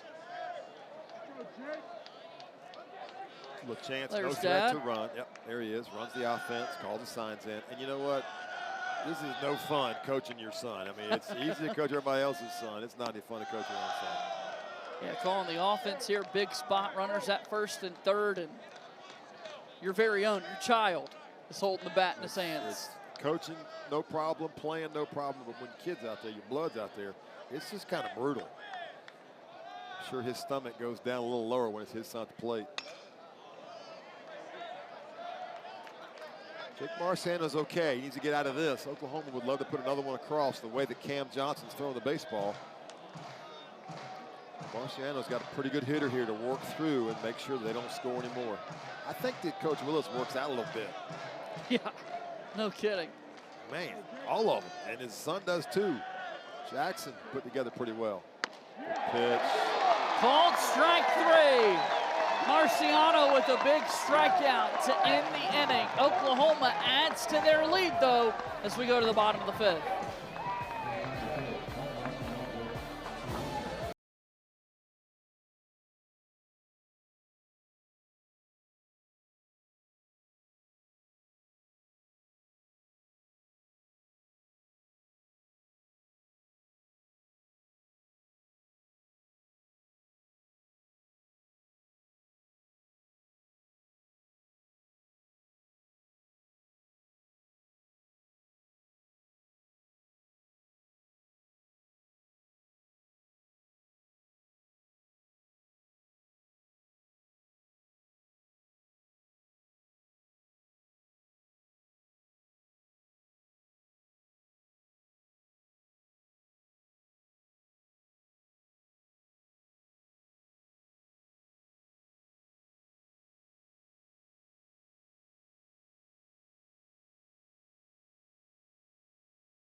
pitcher tonight for the Oklahoma Sooners has been masterful. He has been. I'm in love with him. I have no problem saying it on national TV. This guy has been fun to watch, and it's been one pitch. He's now thrown 4 off-speed pitches, and he's thrown 82 fastballs. He has been electric. He's finishing pitches, and he's given Oklahoma probably more than they thought he might get. Now, can he get through 1, maybe 2 more innings to keep it right where it is? He got a 2-run lead now. It's 2-0, the Oklahoma lead over Auburn, as Johnson's got 4 strikeouts over 4 innings with 3 walked batters. He's facing 9-1-2 in the Auburn lineup here, with Bristol Carter, Mason McCrane, and Eric Guevara set to hit. In the last 2 innings now, he's throwing strike 1, which is really big when you have stuff this good. Carter, fly ball to right field. Harris, he's got it, 1 down. When you're facing this kind of a fastball, it's like you're swinging a concrete block. I mean, you could hear it right there off Bristol Carter's bat. It's just such a heavy downhill angle. You can't square it, and when you hit it, it's like your hands vibrate, it hurts, and you just can't square him up. 82 pitches, he's in good shape. He's got another 25 or 30, I think, in his tank.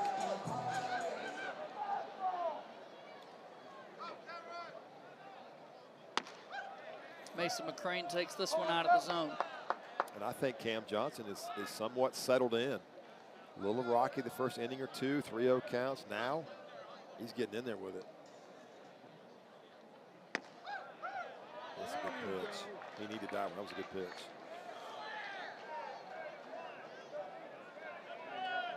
No emotion, no reactions, just doing his job. 2-0's low, ball 3. And again, at this point, Auburn just wants the base runners, trying to find some way to be a spark plug. No real threats, despite falling behind on some hitters. No real threats at all for Auburn so far. Ball 4. McCrane safely aboard. I think in Coach Johnson's mind, I think he probably feels pretty good, like the bullpen may get going, because Cam Johnson's given him a really good start into the 5th. Now you don't mind going to your pen with a 2-run lead if you've got some guys down there that can give you some innings. Only hard-hitting ball tonight was this guy. Last at bat, and Jackson Willits just smothered it, threw him out. Guevara's got the 17-game hitting streak. And here he is taking ball 1.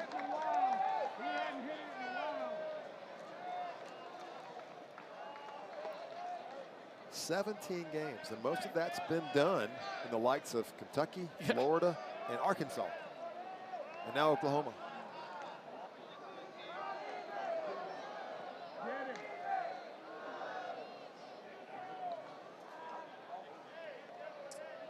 Yeah, that stretch of 17 games only includes 3 non-conference games for Guevara.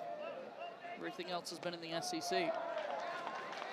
2 balls and no strikes. Brendan Brock calls time to go out and chat with It's a good timeout. Cam Johnson. Yeah, I think it's right, JJ. It's a good timeout. Go out there. Hey, dude, stuff's electric. Velocity's down a little bit this inning, now almost at 90 pitches. I mean, nearing 90 pitches, you start to think, well, who's next? Is someone else going to be getting loose? And there you go. Looks like maybe one of the Mercurius brother who we have not seen yet. I think that's him. I saw him pregame. Xander Mercurius. Yeah. He's getting loose. Saw him pregame in the outfield. His older brother LJ was the starting pitcher last night. So Xander's starting to toss. 2-0's low, ball 3. And I don't think it'll take long for Coach Johnson. Again, he's given them some good work through 4+. 10th 3-ball count.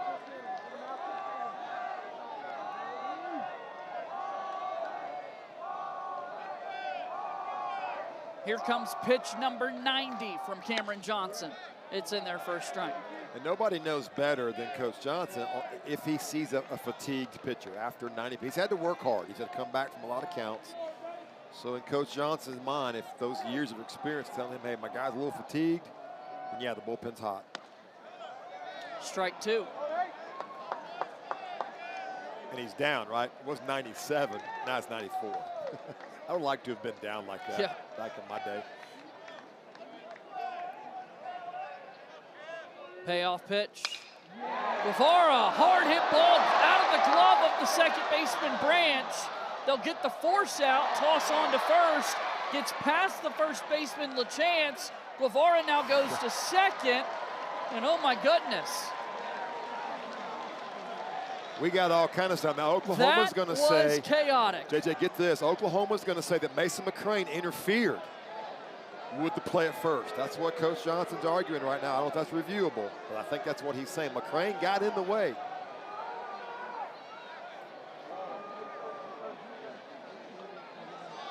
So And Colby Branch trying to catch the hard hit line drive. Guevara having a laugh with Kyle Branch, Kyle Branch. I don't know if it's reviewable. Yeah, all the umpires are together now. But I got to go with Coach Skip Johnson. I thought it, my eyes kind of saw it, like, wait a minute, McCrane's in the way of the throw going back to the bag, which got away from the first baseman, LaChance. The thing I don't know, is it reviewable? Yeah. Everyone watching on. Coach Johnson is not going to be happy if this, because I don't think it's going to go his way, and I think he's right.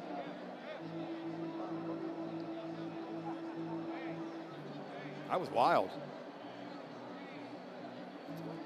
I'll admit I'm trying to lip read right now. Not doing too well. If he gets hot here, you might not want to lip read. Yeah. The back and forth conversation, that's Severo January.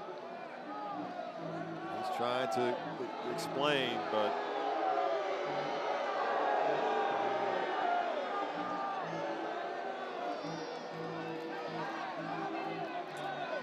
see what the umpires ultimately come to. Cameron Johnson just threw a couple of pitches to the plate.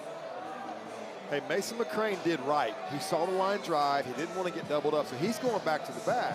Well, the ball's dropped. Here comes Guevara. All right, here's the play. Watch Mason McCrane. All right, good job. Now I'm going back to the bag. Because it But was now, dropped. That's right, not a catch. There's the out of McCrane. Now watch this. And there's McCrane. McCrane. Blocking the view. Yeah. And then once Guevara saw it get past LaChance.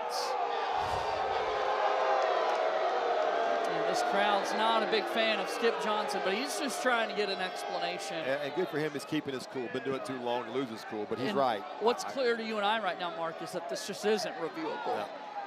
Yeah. And I think Sooner Boomer is right, but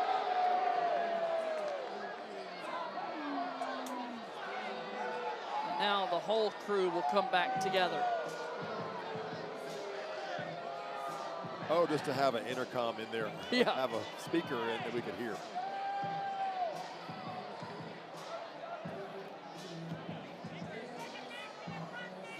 Yeah, mic up the umpires. I think it's gone too far now for the umpires to overrule. If they overrule, you're going to have 8,000 Auburn fans go crazy, and they're making their case for Coach Johnson. Just a crazy, crazy play. Chaotic all the way around. And JJ, it's a judgment play by the umpire. Nearly a great catch out Great of the play. glove of Branch. Absolutely. Get the force out there, and then the throw to first. Mason McCrane, was he in the way? Was he blocking the view of Dayton LaChance? And Michael Holman is standing right there. So it's a judgment call, and he didn't see it, didn't call. He was right there. He was in position. That could be big, because instead of having the inning over, now Auburn has a guy in scoring position.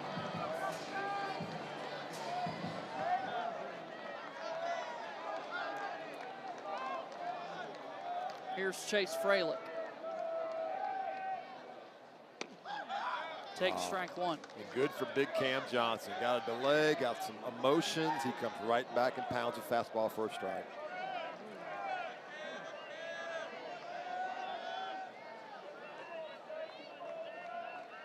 Oh, 1 pitch. Out of the zone. First breaking ball of the night at 94 pitches. A pretty darn good one. Not sure where it missed. First breaking ball of the night at 94 pitches. 3 or 4 change-ups. Other than that, all heat. This one misses low. Official scoring, by the way. Guevara safely reaching on a fielder's choice and then advancing to second on a throwing error by shortstop Jackson Willits. There's ball 3. Both teams with 1 error each tonight, and they pride themselves on clean defense. We're supposed to be neutral, but I'm kind of in Cam Johnson's corner right now. I want to see him finish this inning and keep that thing at 2-0. Sorry, Auburn fans. I got to go a little bit Sooner Boomer here. 3-1. Good for him. Strike.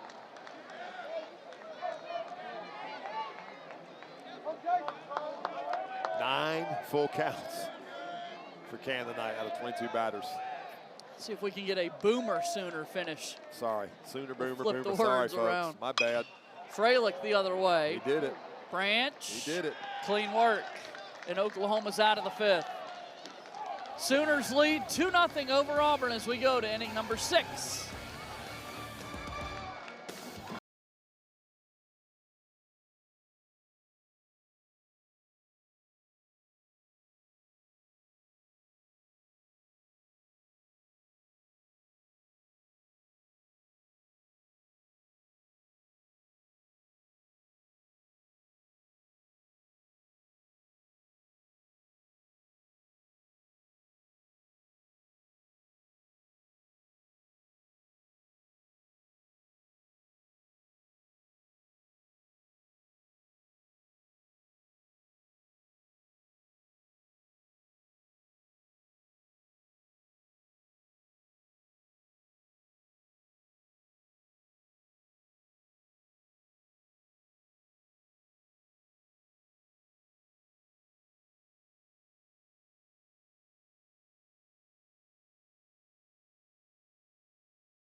The 5th inning had a whole lot going on here for Oklahoma. Able to get 2 walks against Jake Marciano, who had just 7 total on the season. Dayton LaChance picks up the RBI knock on a close play at the plate, dropped by Freilich to allow the 2nd run score. And Oklahoma able to now chase the Auburn starter from the game. Jake Marciano, just the 3rd start this season with 2 walks. Other than that inning, though, he was pretty special. Got to give credit to the Oklahoma offense. They laid off some good pitches. They got another run in, 2-0. Playing well behind big Cam Johnson. And now we've got L.J. Cormier coming in to relieve Marciano, who has been a really, really good freshman. Probably in the running for an all-freshman team in the SEC. Comes in with a below 2 ERA. He's got a really big 12-6 breaking ball, turns it over. And yes, you hear Tuscaloosa when he's announced, and you go, huh, what?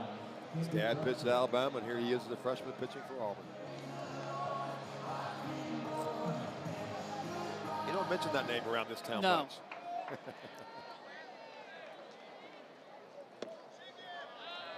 You know, he's a very similar version to Marciano, right-handed, lean body. Now, the breaking ball's bigger, but it's a really good changeup. He dominates the strike zone, good arm side life. Pretty poised for a young guy.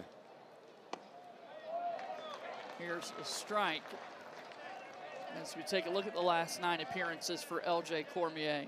This is how you earn the trust as a freshman. Absolutely. That is how you do it. 2 walks. As this one hops up to the plate to Camden Johnson. It's 2-1. And it really is very similar styles. The velocity is the same as far as Marciano, obviously left and right. But they will throw any pitch, the change, the cutter, the big curveball for him, and the fastball with life in any count.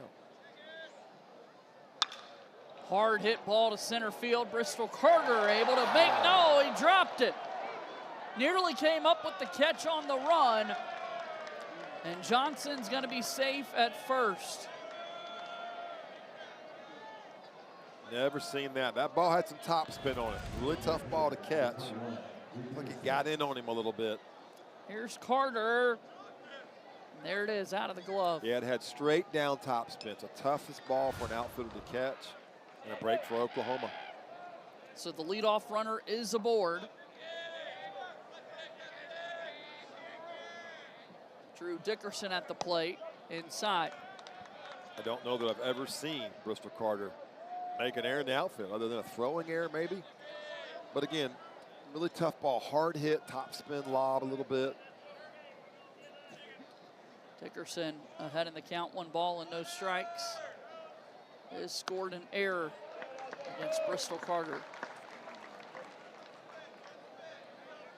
Camden Johnson with 2 fake breaks at first. Like, I thought he was going both times. He gets out there about 18 feet, breaks, which can cause a little panic, especially if you're Chase Frelick if you come up throwing.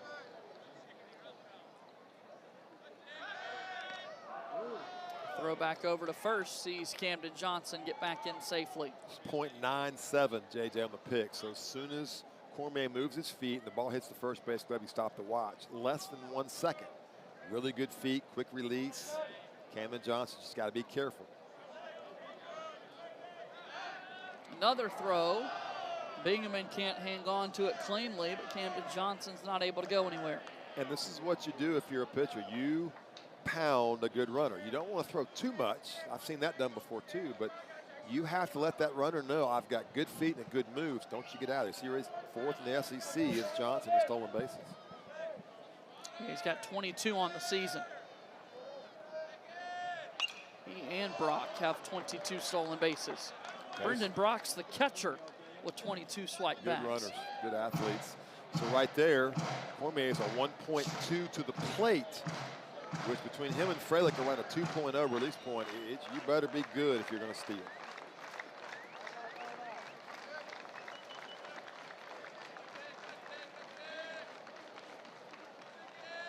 One ball, 2 strikes. The pitch home. Hit out into left field. That's a base hit. Sooners runners at first and second with no outs. We saw this scenario earlier.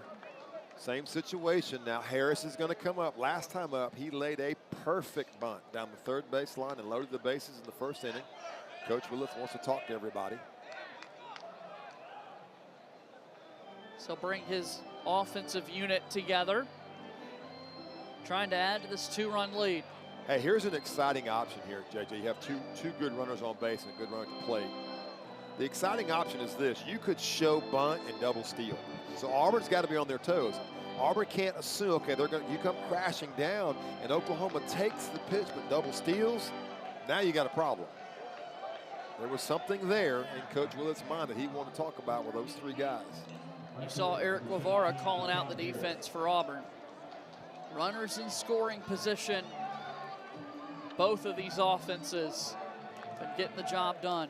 This is a fun moment in this game. If you like strategy, you got it all right now. What's going to happen here on this pitch? Guevara is playing in front of the third base bag. Auburn throws back to second to keep Camden Johnson close. Cormier turned the wrong way. When you pick there, you want to spin. Lucky to make a bad throw because you're throwing against your body. Look at those numbers. Top 2 teams in the conference over the last 10 conference games with runners in scoring position. I know Harris bunted really well the first time. I am not convinced this is going to be a bunt. And I'm not so sure Eric Guevara doesn't think the same thing. Everybody's got to keep their eyes up on the Auburn defense.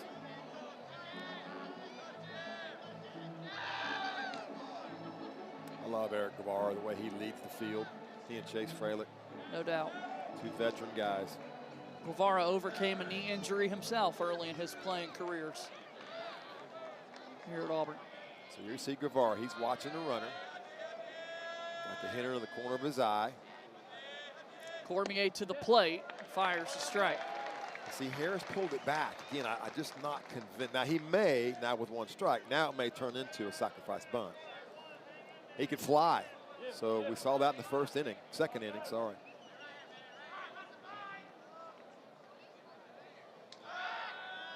Throw back. Everyone stays put.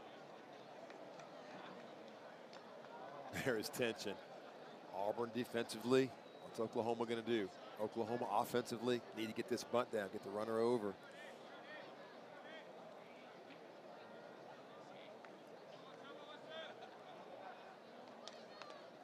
Bunted back foul here from Harris. Nothing in 2. Now there's no strategy. Now the strategy is Harris got to put the ball in play with 2 strikes. And Auburn needs a ground ball or a strikeout.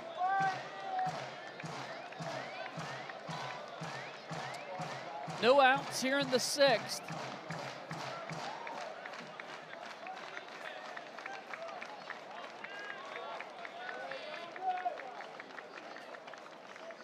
LJ Cormier pitching for Auburn. 0-2 pitch out of the zone. Fastball at 93, so it's a really good arm. Love the fact Cormier hadn't got too bulked up. You keep that loose, whippy, athletic frame. You don't get too big and thick. Keep the arm swing and the range of motion. Fastball's really good.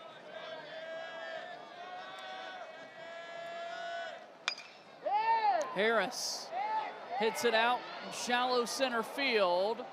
Carter running in, able to make the catch. That was the big 12-6 breaking ball, and he threw it at the right time, and Harris got under it. 1 out. Remember now, back in the 2nd inning, Oklahoma had bases loaded, nobody out after the bunt. Yep. Right? And only they got able to a get sack 1 run. fly, double play. Can Auburn pull it off again?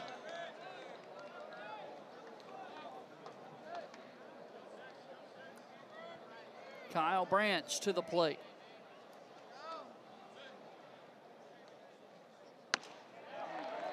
Strike.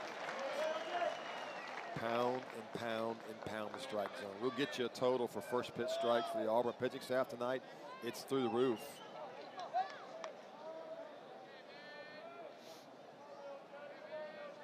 Throw back to second. Rembert comes in this time. It had been Brandon McCrane keeping the runner close. This time it's Auburn's second baseman, Chris Rembert. And that was the timing call. Frelick shows the mitt. Cormier looks at him. He drops the mitt. Great feet. That was a legitimate go-get-him pickoff move. The first 2, not so much. A little lower throw might have had him. 0-1. Swing and a miss. It's 0-2.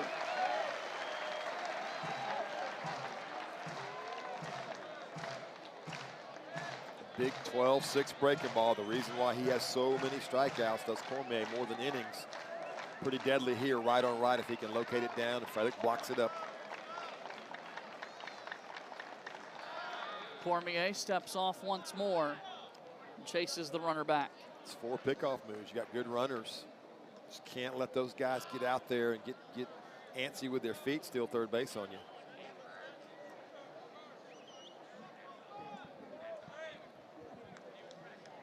Oh, 2. There it is. Did not offer. Really, really good one. Watch how much depth. He did not. Cormier very close to a balk right there, JJ. He's real close to not stopping his hands. He can make sure he sets. 1 ball and 2 strikes. Inside. That buzz to Kyle Branch running in. 2-2. We've talked about it all night. Auburn pitching, their ability to pitch inside. A really good fastball in right there by Cormier. I would look for him to go back to that breaking ball. He's got 2 choices. The big overhand breaking ball, the big power fastball. Pitch. Fouled back. Elevated at 92. Great job by Branch. Just get rid of it.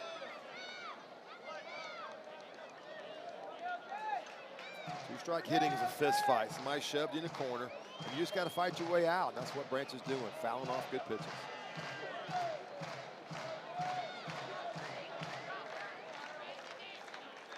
Got 2 balls and 2 strikes. Runners take off. Called strike 3. Wow. And a throw out at second. A double play for Auburn to end the inning. Wow. Sooners wanting to get another look. As you see Drew Dickerson diving into the second base bag. Out call at second base. JJ, that was a planned throw from the Auburn bench. Drew Dickerson, 1 stolen base. Cameron Johnson, 20 plus, or 13, sorry. Chase Frelick was going to second base all day long. Gonna be close, isn't it? Chris Rimbert is there. Does he apply the tag? Left hand coming in for Dickerson. It's hard to see from there. How electric is that play? Strike him out on the breaking ball and then throw to the slower runner. Throw behind the best runner and throw to the slower guy. Wow. Carl Nunemaker, Chase Frelick, somebody right there gets a hat tip if this turns in Auburn's favor. As we get a look, Frelick going to keep Cormier loose behind the plate. Strong throw. Here's what the league office is looking at right now. That glove of Rimbert. Safe right there, isn't he? Was there a tag before that? Did he get him before they got up in his body? This is a close call. Right in there. I don't think so.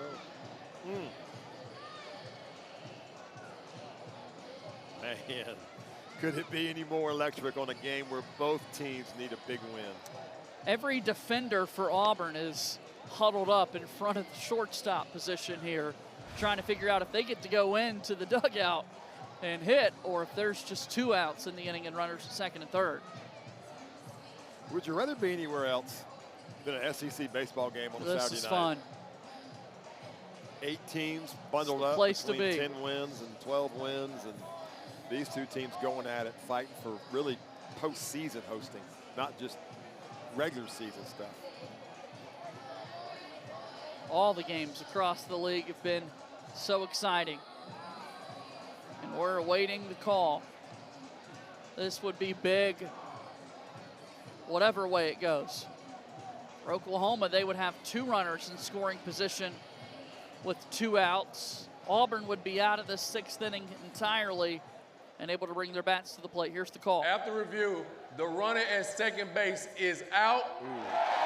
We also had a strike out on the batter. 3 outs. So 3 outs in the inning. The call stands on to the bottom of the 6th. Oklahoma leads 2-0.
Oklahoma's got a 2-0 lead over Auburn. They're trying to even up this 3-game series this weekend against the Tigers.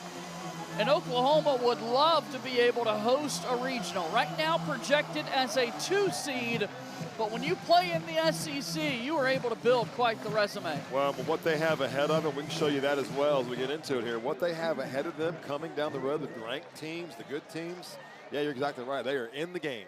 Need this one big time.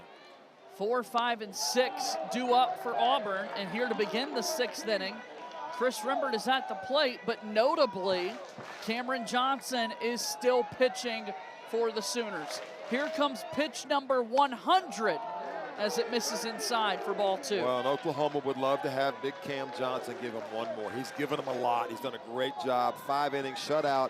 Maybe one of the hotter hitting teams in the country on 3 hits so far. They'd love to get one more if they can. In there. Strike, 2-1.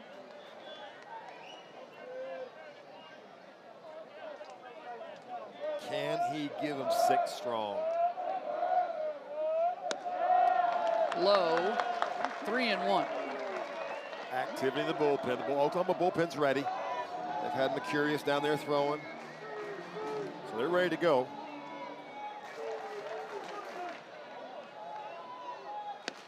Here's a swing and a miss from Rembert. Now the count's full. Just refresh your memory. There's been one, JJ, hard hit ball tonight. The ball hit by Guevara, one hard hit ball all night long. Can Johnson get the outs? Up the middle, backhanded stop by Branch. The jump throw, what a play! Wow. Holy cow, Mr. Talk Branch. about a highlight. Golly, on a plus runner. Backhanded stop up the middle. Kyle Branch. Money. And the arm strength to throw without being able to plant your feet. Brother Colby playing over in Oxford tonight. There's Kyle making a heck of a play here in Auburn, Alabama. Bingham in the batter, taking strike 1.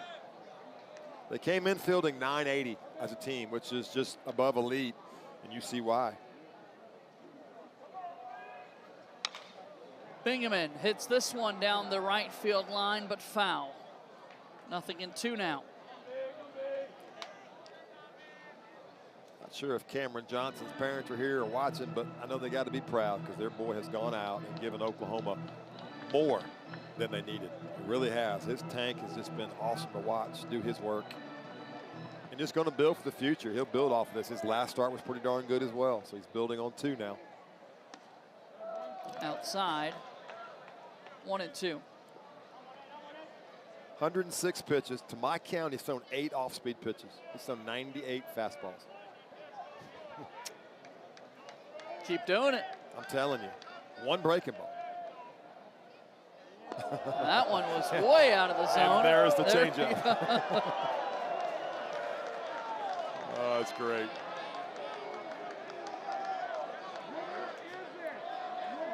That was just for effect. 2 balls and 2 strikes here to Bingham.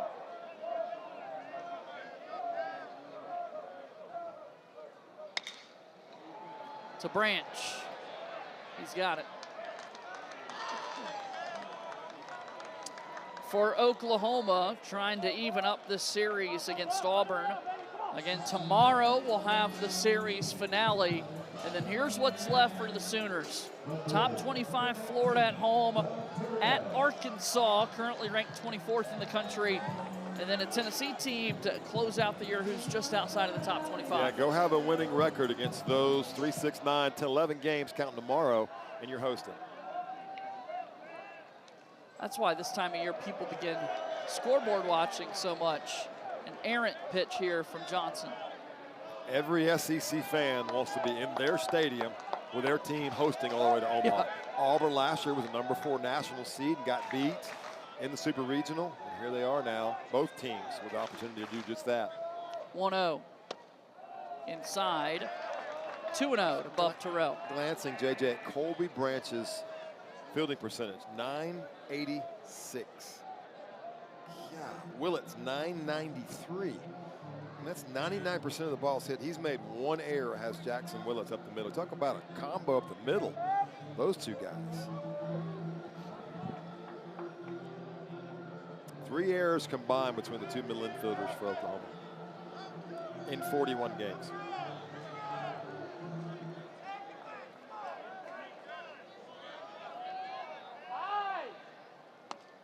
Up high.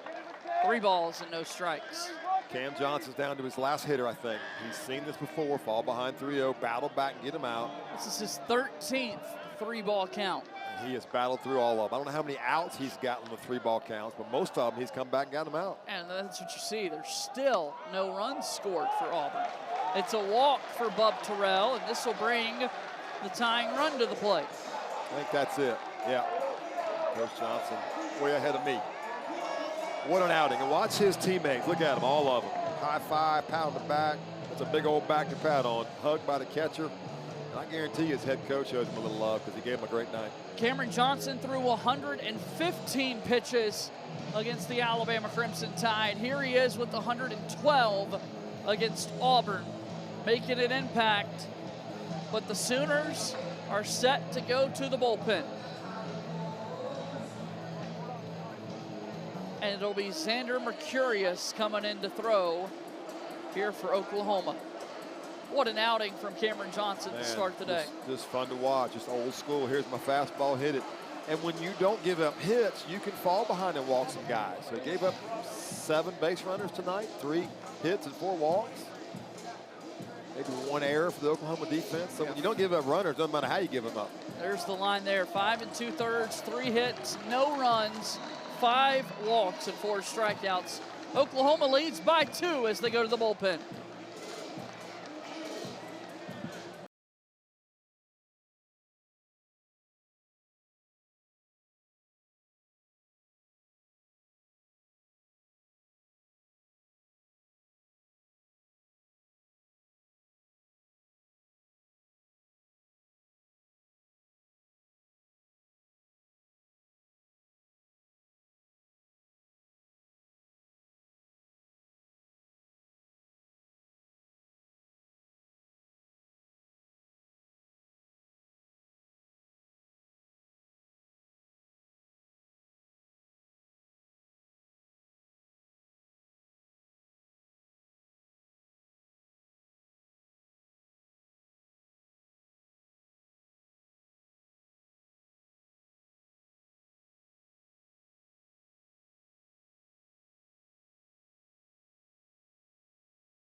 Bullpen, there's Cameron Johnson, and what an outing he had. Special tonight, not giving up any earned runs, much like Saturday's outing against Missouri. It's been a good week for him. 3 walks, 5 walks, 3 hits, 8 base runners, and now younger brother, of LJ Mercurius, Xander Mercurius, freshman, true freshman, Las Vegas, comes in a hot situation. 12th appearance, 4.63 ERA, 23 innings, 21 strikeouts, 7 walks. He grew up in the heat, and he's in the heat right now on the SEC, on the road in the SEC. Here's Brandon McCrane as this first pitch misses low, 95. Yeah, I mean, older brother, 6'3", he's 5'10", but the same 95-mile-an-hour fastball coming out of their hand. So that's ball 1, and Xander's trying to see if he's got the pitch comp coming. It goes right in the brim of the hat, and they can hear a computer-generated voice coming out of Coach Johnson's microphone. He talks to the first baseman, the catcher, him. All of them, I think, now have an earpiece in. Everybody knows how to shift and what's coming.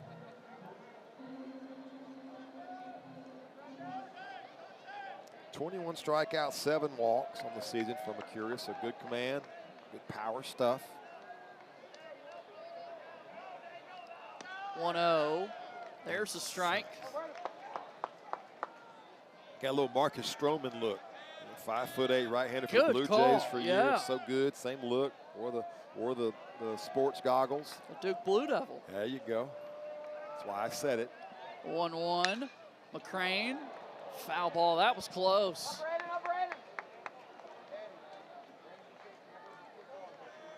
So now it's 1-2. Auburn just has not had that moment yet. Cameron Johnson didn't give him that moment. He walked a few guys, but never gave them a moment to get some guys on base, hit a ball in the gap. They haven't had it yet.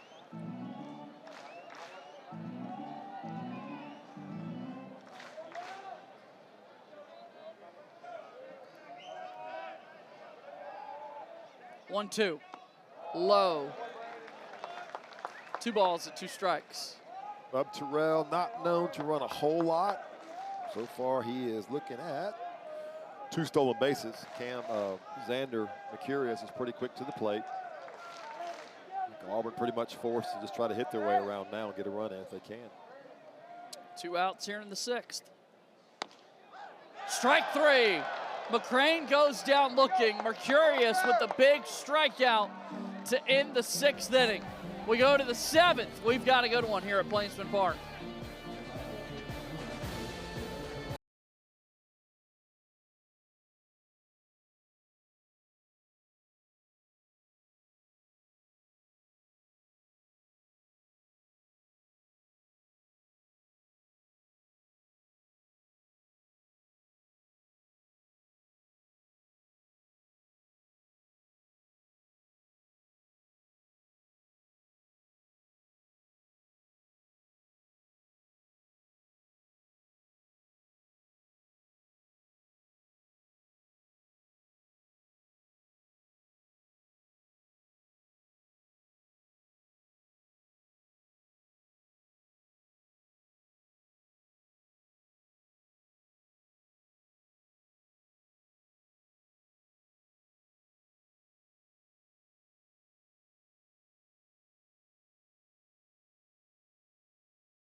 On the SEC scoreboard taking place. We've mentioned that Georgia and Ole Miss doubleheader a few times tonight as you see the Rebels taking game 1. Right now Georgia's got a 7-5 lead in the bottom of the 7th. It was A&M with the win to bounce back against Florida. Missouri, a 6-1 defeat of Arkansas. Bit surprising there, and LSU's got a lead over Mississippi State. And that's significant because Arkansas was kind of rolling, and the Missouri shut them down today. Jason Walk leads it off here in the 7th, takes ball 1. Georgia now has 14 wins. They're trying to creep away from the pack and put themselves in a position to win the conference. And with a win tonight, Auburn would have 12. And that would keep them right there close.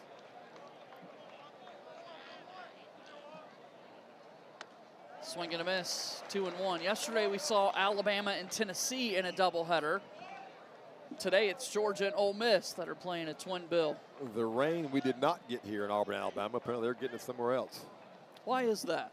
I don't know. We are just dry and needed. Good fastball there in.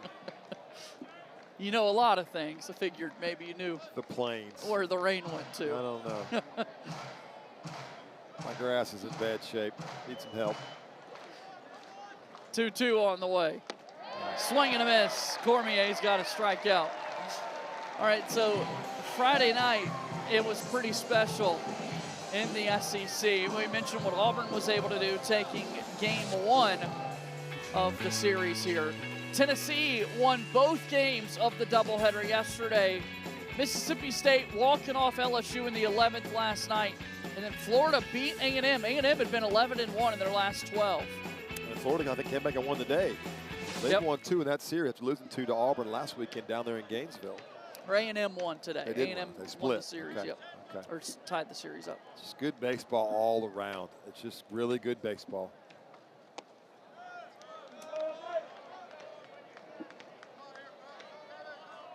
Leadoff batter, Brock up to the plate. Catcher leading off. Good wheels, one of the top 2 guys on the team with stolen bases. You don't see the small, undersized leadoff guy anymore in the game of baseball. Everybody's big. Big pitch. 2-0. Freshman on the mound. Those are right on the right changeup on the inner half of the plate for a strike. That's just elite pitching. Yeah, a lot of the mindset has just been, if you're the best hitter, let's get you as many ABs as possible. Yep. It's changed, hasn't it? Yep. See it in Atlanta with what they do with Ronald Acuna Jr. So he hit leadoff? Yeah. Shohei Ohtani leads off for the Dodgers. He's small. There's Mason McCrane, Auburn's large leadoff batter.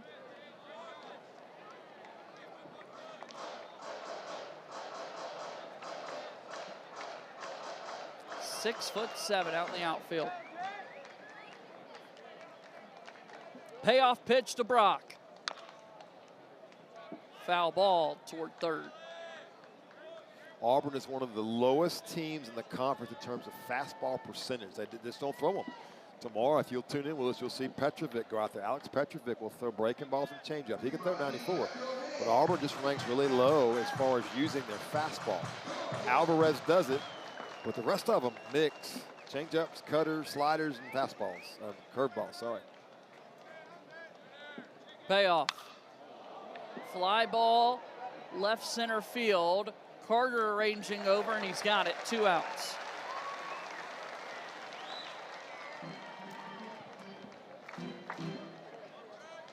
What you've seen tonight from the pitching staffs of both teams, you would assume there's not very good hitters on these two teams.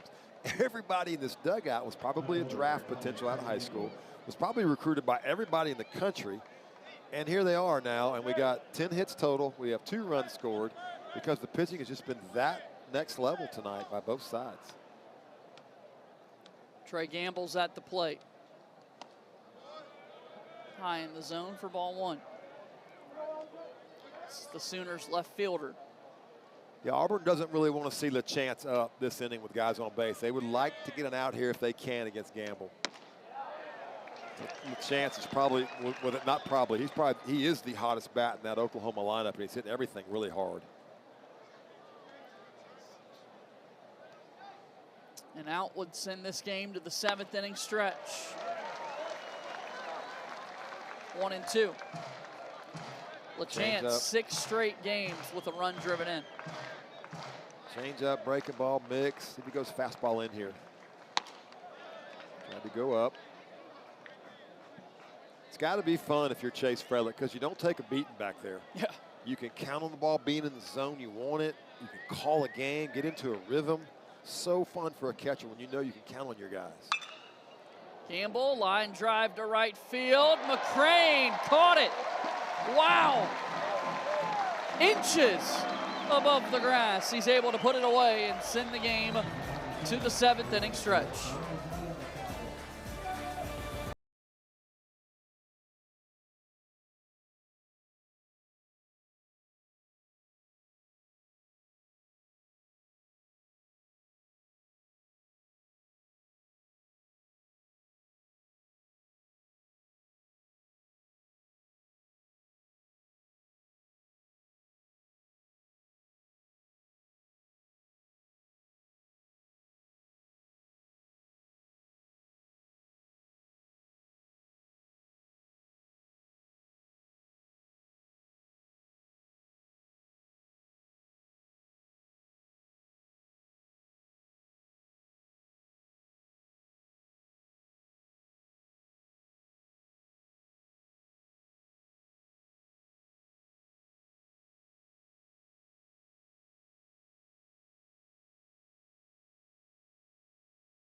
In the 7th inning, Auburn trailing by 2.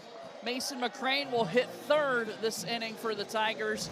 And just a moment ago, look at this catch he made in right field. He's going to use all 6'7" on the shoelaces, long arms, long reach, and man, he got it off the turf, didn't he? Definitely Tailing down and able to put it away. Nice work. Like so many guys in this game, he's a very special freshman. Very similar to that guy right there to the left. Very similar player, left-handed bat. Gabe Gross, his hitting coach. A lot of similarities between him and Mason McCrane. Gabe was an elite outfielder with a cannon for an arm. A multi-sport guy. Sure was. A little quarterback time here at Auburn. Eddie Madrigal to lead it off. Swing and a miss. You hardly see the multi-sport guys in college sports these days anymore. No. Xander Mercurius starting off with a first pitch changeup. Just good stuff. The two freshmen on the mound for these two teams in a really crucial ball game. Two guys who this time last year were pitching high school baseball. Another changeup for a strike, good pitch. I bet Big Brother loves watching this. Absolutely. LJ in the dugout for Oklahoma, and again, last night's starting pitcher for the Sooners. I mean, this is Marcus Stroman to a T, JJ. Ground ball to second. Busy day for Branch. He puts it away. Those two guys in the middle aren't going to miss a ball. They're not going to make an error. I thought maybe that ball gets on the grass. No, it's like playing off turf.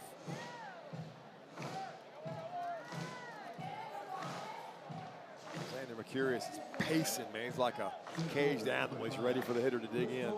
This is the 6th ground ball that Branch had handled cleanly tonight.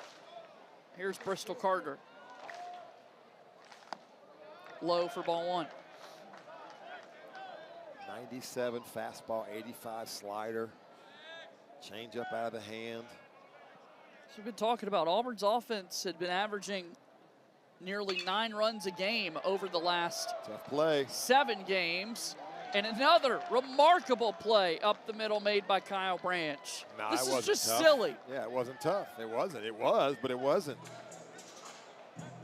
Are you serious? Going to Have a day, Kyle Branch. Throwing side, going away from the first base bag and having to jump, almost identical to the play last night, having to jump and throw off your feet and have the arm strength to get it there. Man. Back-to-back outs. And Auburn's leadoff man, Mason McCrane, up to bat. Homered yesterday.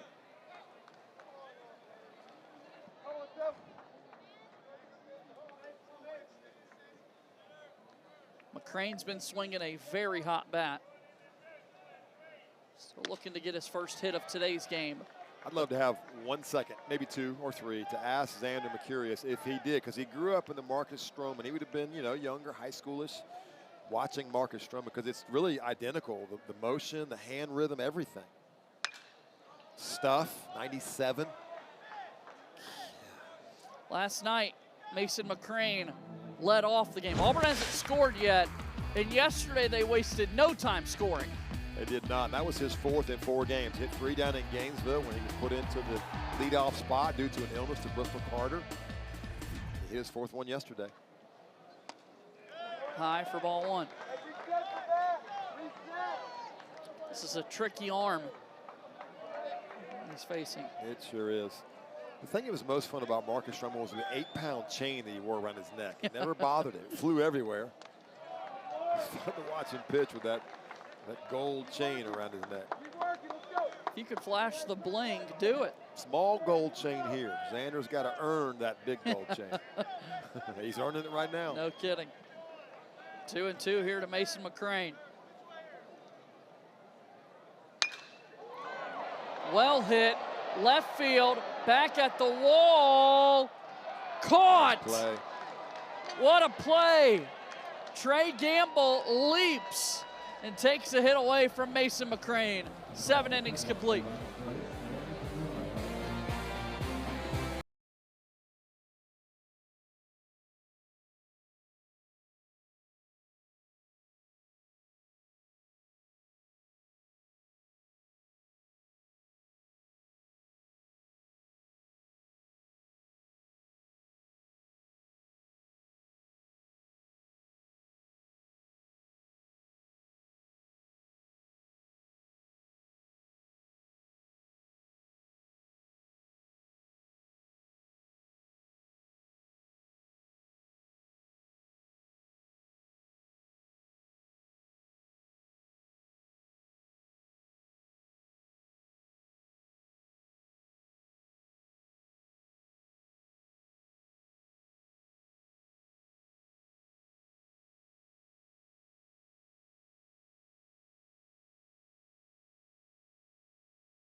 Oklahoma with 2 innings left to play. Sooners are 19-2 when leading after 7. And here's another positive number for Oklahoma. They are 12-4 in games decided by just 2 runs or less. I'll tell you what, the way Xander Mercurius is throwing, they have a pretty good closer with 6 saves down there as well. They should feel pretty good. Would love to get a couple more, I'm sure, but right now it's in the hands of the pitchers. Now, worth noting, one of those 4 losses would be yesterday when Auburn knocked them off by a score of 6-4. So this is the heart of the order that L.J. Cormier is going to face. 3, 4, and 5 batters due up here. LaChance, Willits, and Johnson as McCrane handles this ground ball cleanly. 1 out here in the 8th. I was about to say the hottest guy in the lineup, but L.J. Cormier threw a good off-speed pitch and got him out. He wants to swing, does Dayton LaChance, and he did. They got him on his front foot and rolled him over. So Jackson Willits, the switch hitter, now hits from the left side. Showing bunt and takes a strike. Big overhand breaking ball. Just cannot walk to home plate and count on anything from the Oklahoma lineup tonight against Marciano and now against Cormier. Auburn could count on fastballs from Cam Johnson. It was just that good. Willits hits this fly ball to left. Terrell ranging back. Puts it away for the 2nd out. I was just about to make a comment about how far into the left center field gap Bub Terrell was. Had him shifted. And I mean, it was right where he was. That's the analytics, isn't it? The analytics of the game have taken away a lot of the element of surprise. I mean, he was nowhere near left field when that pitch was thrown, but he was right where he needed to be to catch that fly ball. And Jackson Willits with 140 at-bats now to analyze what he does, where he hits the ball. Same thing here against Cameron Johnson. Same exact position for Bub Terrell. Straight away at center, pretty much. Straight away and right, but more a little bit oppo, kind of a pull side in the gap. Yep. Way over there. 0-1. Hit to center field. Bristol Carter running in. He's got a dive. And Bristol Carter puts it away for the outs. Lost the shades off the bill, but he was able to hold on to the baseball. That's the important part. Look at number 5, fly.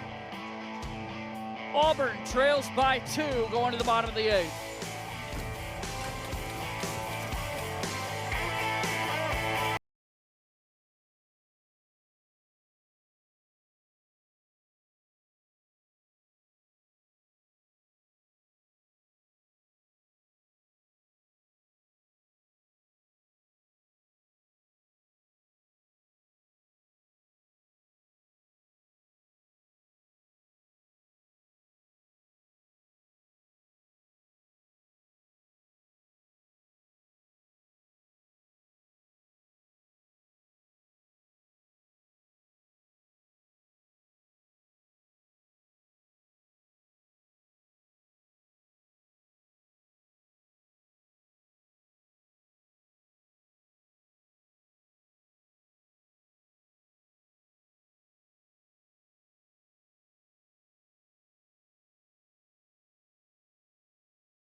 Heading to the bottom of the 8th inning. Auburn trails 2-0 here against Oklahoma. Sooners trying to even up this 3-game series. Eric Guevara, he's got a 17-game hitting streak, the longest active one in the SEC. He's in danger of having that snapped. He bats now. Yeah, it's on the line, isn't it? And it's on the line against one of maybe the better relievers we've seen all year. And Xander Mercurius sitting 97 with a breaking ball and a great changeup. First pitch to Eric is a swing and a miss strike. That is a nasty, I mean nasty breaking ball from the freshman. Hit his 9th home run of the season last night. On a pitch inside here for ball 1. When you see a hitter swing level, the catcher catches the ball right above the dirt, that just tells you the hitters, it's all about perception. The eyes see it, and they tell the brain this ball's down the middle. So once you commit to the swing, you can't adjust. That late break is what makes that swing look so awkward at times. 1-1 pitch. Off the plate and away, ball 2. Only 3 hits tonight for the Auburn offense. Who was hot coming in. Here's a swing and a miss. 2-2. 17 home runs over a short stretch. They've hit 3 in a game. Was it 4 times now in a row? Yep. And the Oklahoma pitching staff has said, not tonight. 2-2 the count. A foul ball here from Guevara.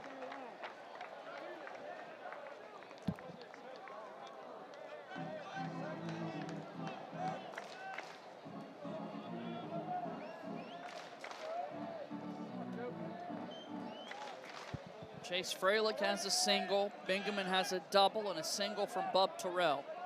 Those have been the 3 hits for Auburn. Called strike 3. Guevara goes down looking. Xander Mercurius with the big strikeout. It's going to be the breaking ball. He threw 3 up. Guevara swung and missed 2. That one was a little bit of a hanger, and it really was effective. It was an effective hanger because it's middle in. Guevara didn't like it, but pretty close with 2 strikes. So now we see Chase Freilich come to plate. And again, this Auburn team has squared up 1 ball. Way back on a hard hit ball up the middle to the shortstop. Other than that, nothing has been barreled. Running out of time tonight. This one's inside, ball 1. And the way they were swinging to think you could shut them out at least through 7 1/3, it's unthinkable 2 hours ago. It's what good pitching can do.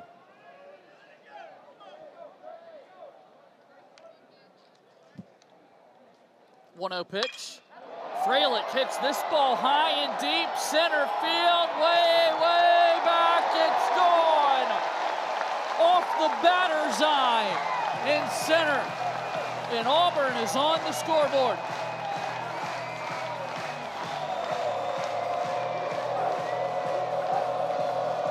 That ball found a barrel. Yep, that one was squared up. Got a fastball in the middle, and Chase Freilich just so good. Such good hands, exit velocity, power, and the celebration in the dugout is what I love the most. Smoked. 8th home run of the season for Freilich. We got a ball game. Rimbert to the plate. This one's high and inside. There are 2 elite closers in this ball game, 1 for each team. Got a feeling it's going to fall into their hands. There you see it, 106 and 411 feet. Strike to Rimbert. And to reiterate what you said, Mark, 106 miles per hour, the exit velocity on that one. 1-1 pitch. Rimbert fouls it off. Chris Rimbert has a very unique finish on his swing. When he swings like that, the bat goes over his helmet. It's real, I don't know if I've ever seen it before, I don't think. Just the way he's probably always done that. But he swings, the right hand comes off, left hand hangs on, it goes over his head. Fouled back.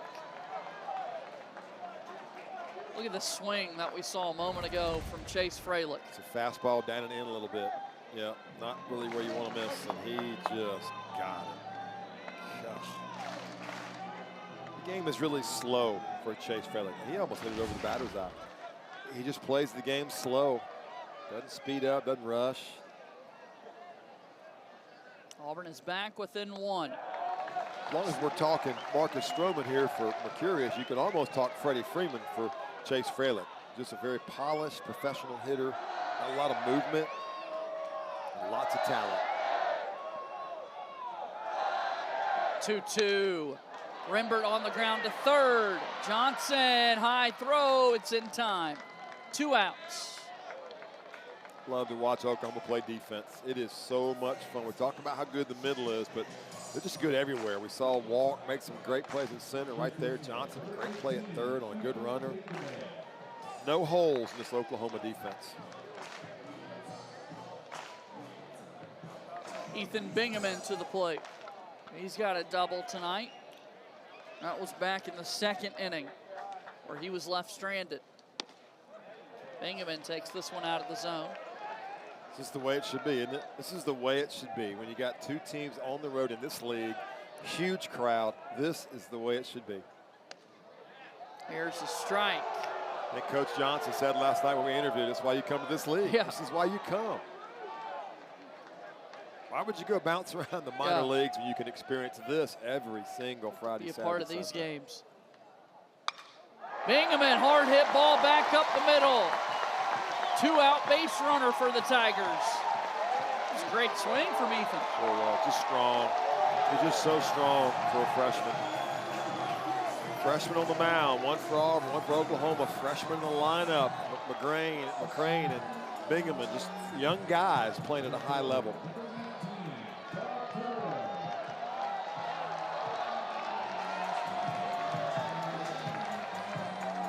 How long Oklahoma will wait before they go to Jackson Cleveland. He's their closer, I guess, with 6 saves. We'll assume he's the guy. There is 2 outs, and Xander Mercurius has thrown the ball well. Auburn just had 2 good swings.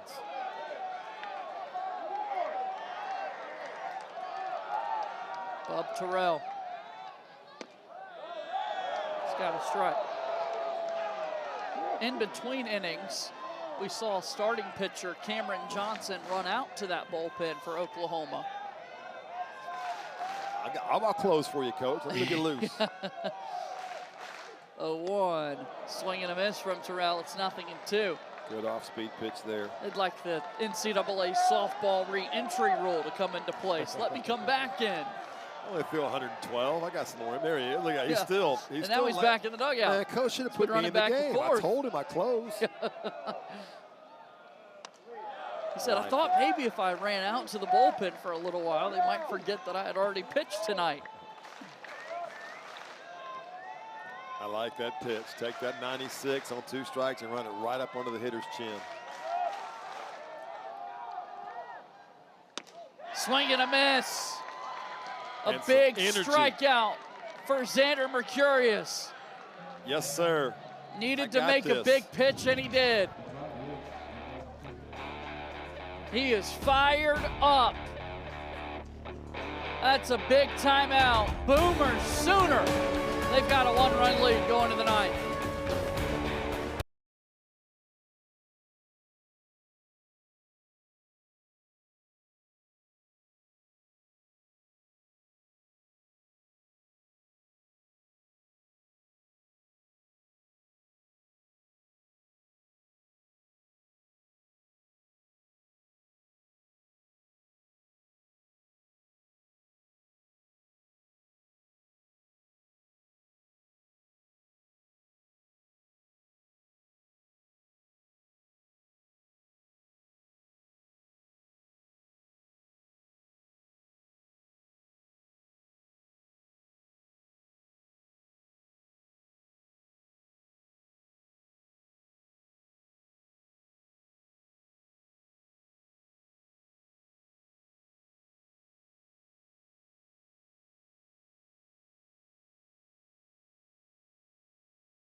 Finishing this one all the way back in the 5th inning, Dayton LaChance singled in the 2nd run of the ball game for Oklahoma to give them a 2-0 lead. And then just a moment ago in the 8th inning, Chase Freilich plated Auburn's only run on the game on a solo home run to straightaway center field. And it's a 2-1 baseball game. 1-run game records for these 2 teams. They've both played in 10 total one-run games. Oklahoma 7-3 in those contests. Auburn 5-5. This is going to be a great finish. And here's the best thing. You and I got in free. Yeah. We got in free to come watch this, JJ. It's the Indeed. greatest scam going. You and I getting in. Getting to be a part of Awesome. this action. And the words of Coach Johnson, wouldn't want to be anywhere else in the SEC. Drew Dickerson fouls off the first pitch.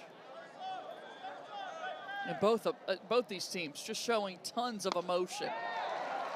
Swing and a miss. The defense has been through the roof for both teams. The pitching has been through the roof. The hitting has been minimal because of the pitching being so good.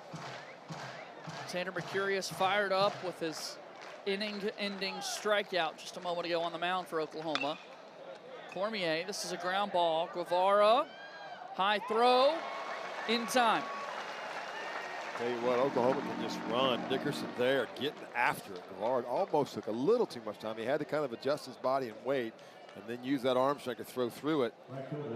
Drew Dickerson was flat hustling. We were showing tonight's starting pitcher Cameron Johnson in the dugout for Oklahoma. We also noticed LJ Mercurius, last night's starting pitcher. He was standing up on the bench there in the dugout to make sure his brother could see him. Go get him, little brother. And some fire when Xander Mercurius got that last out. Out of the zone, ball one to Desan Harris.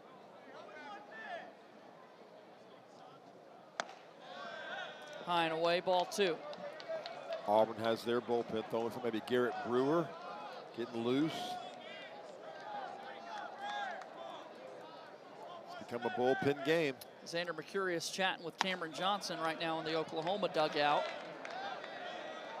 As Oklahoma will have a decision to make once this game gets to the bottom half of the ninth.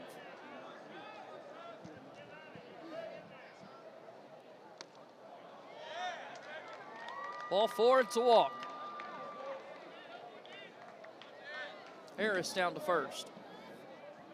Rare walk by Cormier and really comes into big time. Bring guy to the plate. Defensively, nobody's been better tonight than Mr. Branch, and I think Auburn is going to make a change. I don't know if it's going to be. It is. It's like it's going to be the left-handed reliever for Auburn, potentially. Waiting for Chase Phillick to walk out there, but Colby Branch just been otherworld on his defense tonight. Two run and jump plays. Kyle, sorry, Colby's over in Athens. He's trying to beat Ole Miss. Had the line drive that was just smoke that came out of the glove and got the out at first. He's had a great night. Boy, he could use a big swing here for Oklahoma. And Auburn will go to the bullpen. As you see the signal there from Everett Tiefert, the Tigers pitching coach. LJ Cormier over 3 strong innings. And Abe Chancellor will be called upon to come into the game. Had that wrong. I said Garrett Brewer. Abe Chancellor had a really good outing. Has not thrown much at all. Threw great in Gainesville last week. Guess what? Earned some trust, earned a chance. Here he is, maybe the biggest situation of the season for Auburn coming in. A 1-run deficit for the Tigers as they go to the bullpen.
It is a call to the bullpen for the Auburn Tigers left-hander Abe Chancellor from Dothan, Alabama. Coming into the game, a 1.23 ERA for the redshirt senior.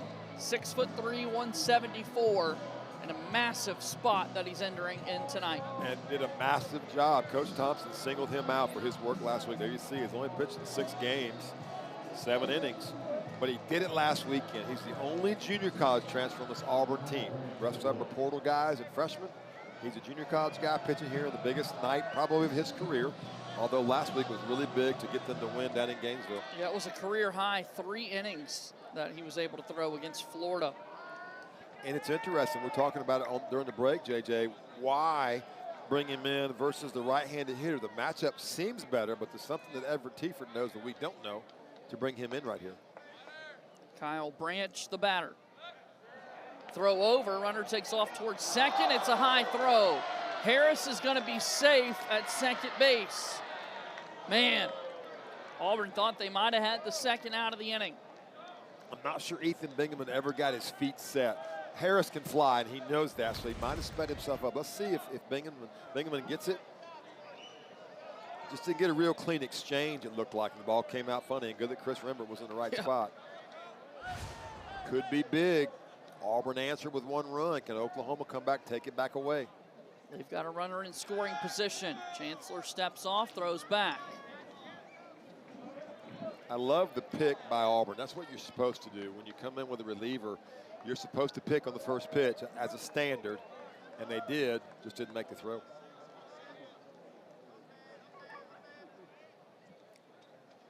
Pitch to the plate. In there for a strike. 89 on the radar gun from Chancellor. Yeah, good stuff. There's L.J. Cormier's line. Over 3 innings, 1 hit, 1 walk, 2 punch-outs. Really good. 2 freshmen, him and Mercurius going at it. Boy, he had a good night. Another throwback to second. And Harris is safe. Everything has been so clean. From the pickoff moves to the defense by both teams, the strike throwing, it's just been such a clean game, and that comes from hours. You heard Andres Alvarez talk about twice a week for an hour they do PFP, pitcher's fielding practice. Oklahoma does the same exact thing. Foul ball from Branch.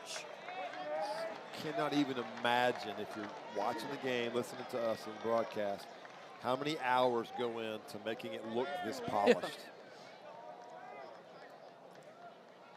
Polished is the word. I thought it was cantaloupe. Well, no, that was dugout humor. There ain't no humor in those weekly sessions. Those things started happening back in August, and they're still happening weekly. 0-2.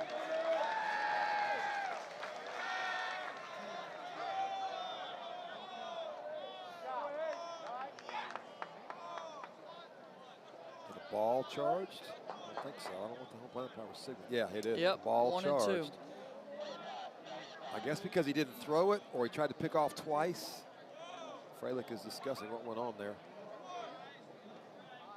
Didn't give the batter a chance to get set. I saw that last night. I was watching a game. The pitcher has to give the batter time to get himself set, but he didn't pitch. He picked, so I don't know. Now they took the ball off. Now it's saying 0-2. 1-2 on our screen there on your monitor. Yeah, it's 1 and 2. It's 1 and 2.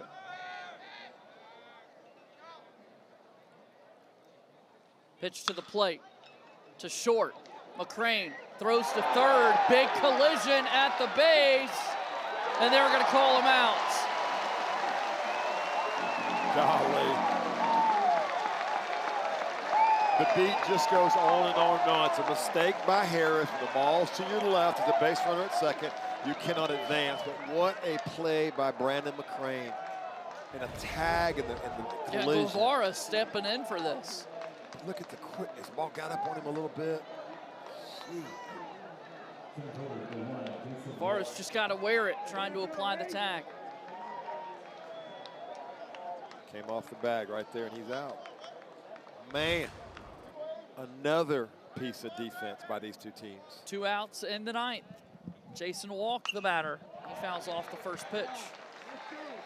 And it is a mistake by Harris, no doubt, but you react. Things happen quick, and that ball was smoked. And he's a good runner. You really got to give all the credit to those two guys. It's shortstop, and it's a 5 spot for Auburn.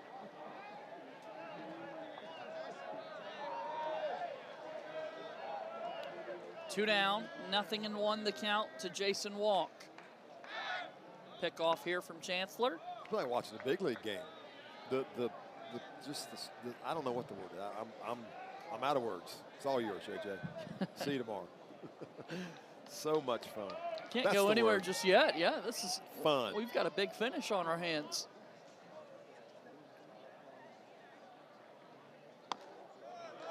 One and one. My mind is grinding on what Oklahoma will do if it stays right here. What will Coach Johnson do in the 9th inning? He's got a guy throwing really, really good. He's got an elite closer. It'll be kind of fun to watch what he decides to do, what step he takes in this chess match we got going between him and Coach Thompson. Mercurius locked in over there in the OU dugout. Sooners and Tigers, first ever meeting in a conference series. They've met neutral sites. Oklahoma leads it 6-1, I think, right? Yep, so now it'd be 6-2 after last night's win for Auburn. No disappointment at all.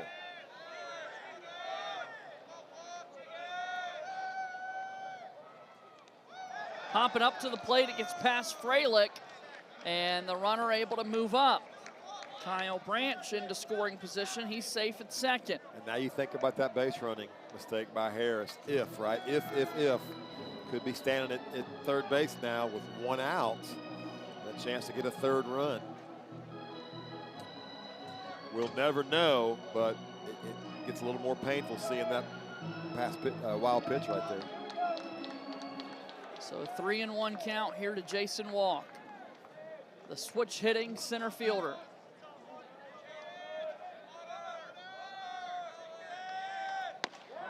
There's a strike. Good pitch from Abe Chancellor. Yeah, I got to say you're really proud of Abe Chancellor. He's sat for 2 years. I bet he threw less than 10 innings last year. His innings have been in kind of midweek blowouts, to be honest with you, but he stepped up last weekend and now gets a chance here in a big situation. Good for him. 3-2 pitch. Swing and a miss, strike 3. Abe's got some things to say as we head to the bottom of the 9th. Massive job out of the bullpen for Abe Chancellor. He's given Auburn a chance. Oklahoma 3 outs away from a win. Auburn wants to come back.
Bottom of the 9th inning between Auburn and Oklahoma. A look at the league standings. Here's why this game is so important.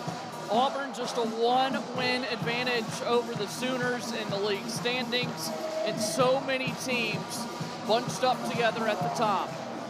Tell you what, it really is. Oklahoma wins, right back in it. Auburn drops back a little bit. Everybody stays jumbled up. We got a crowd going crazy. We got a reliever in from the bullpen. We got it all going here in a one-run ball game. So here's the new pitcher. It's Caden Leon, the 6-foot sophomore from Austin, Texas. How about now that? playing for the Sooners. Hated making his Longhorn 18th hometown. appearance. Yeah. There the you go. walks is the only thing concerning, but I don't know what's happened in the last 3 or 4 outings. Those could have come earlier. I've been going off the stats and building up Jackson Cleveland, but here comes Caden Leon. Tells me that Coach Johnson trusts him and that he's earned it his last few outings. Yeah, 1 save this season for Caden Leon compared to 6 saves for Jackson Cleveland. Brandon McCrane is the batter. So you got Leon from Austin, Texas, pitcher for Oklahoma, and you got Cormier from Tuscaloosa, Alabama, pitcher for Auburn. Go figure. Yeah, what's a rivalry? Go figure. McCrane's looking for his first hit of the game. This one's inside. These comebacks in the bottom of the 9th inning, Mark, you always talk about the leadoff, that Man, first guy. No doubt. Absolutely. And Auburn has not gotten them much tonight like they did last night. In there for a strike. 1 and 2 to McCrane. 94 to 98 all night long from Oklahoma. Mercurius, Johnson, and now Leon. All right, we've got timeout here, Mark. Here's Gabe Gross chatting. He uses the word a lot. I heard him in January scrim. He uses the word reset. Like, didn't like that call, let's reset. So that's just it's a psychological conversation. That's a calm down. Not that he wasn't, but just get your mind right and let's reset and get ready to go. That's all that is. That's a veteran hitting coach getting in a little bit of the mind of a young hitter, reminding him what the focus should be. It's great. Big spot here.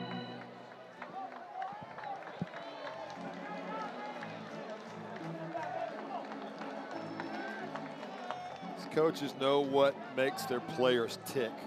So that's 9 months. That's 2 years of Gabe Gross seeing Brandon McCrane, being around him, knowing what makes him tick.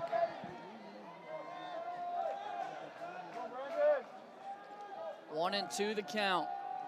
Leon throws home. Hard hit ball to short. Willits gloves it, throws, got him. Do not want to hit it there. I don't want to hit it to any of them. All 9 of them. Catch it and throw it as well as anybody in the country. Big first out. And Eddie Madrigal will be the batter. Will we have drama, or will Caden Leon just pour water all over the fire and give Auburn nothing to get fired up about?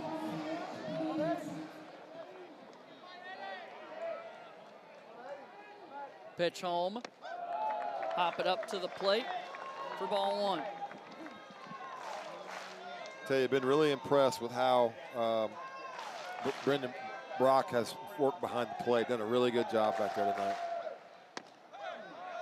There's a strike. It's 1 and 1. This is just wild. These are elite arms.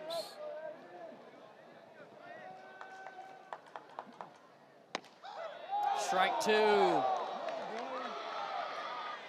Mercurius sat 96.7, and here comes Proctor, Caden Leon, 96. Poised, doesn't look nervous, under control with his emotions. Inside, ball 2.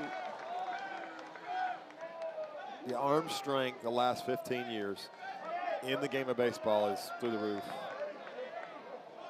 Never saw this. My generation saw good arms. Saw Ben McDonald, 98, 99, one guy.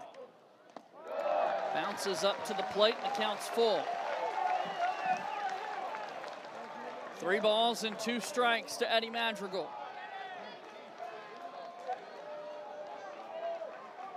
Huge moment. What does Leon do? Does he go with a fastball? Does he mix a little bit? Nobody on base. Payoff pitch. That's a walk. Auburn has the tying run on base. It doesn't get any closer. Yeah, gutsy on a 3-2 take. pitch. Real gutsy. Auburn will pitch run. Cade Ballou, good runner, outfielder. There's Cade Ballou from local Auburn High School. It'll be Bristol Carter at the plate. Bristol Carter with a toolbox he can open.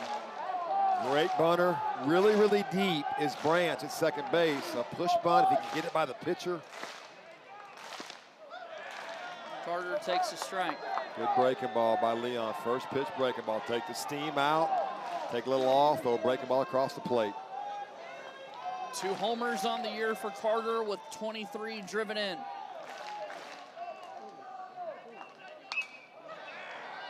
Reached for that one and fouled it back. Uncharacteristic. He doesn't strike out a lot, doesn't chase balls out of the zone. That was a great 2-strike swing. The problem was it was 1 strike.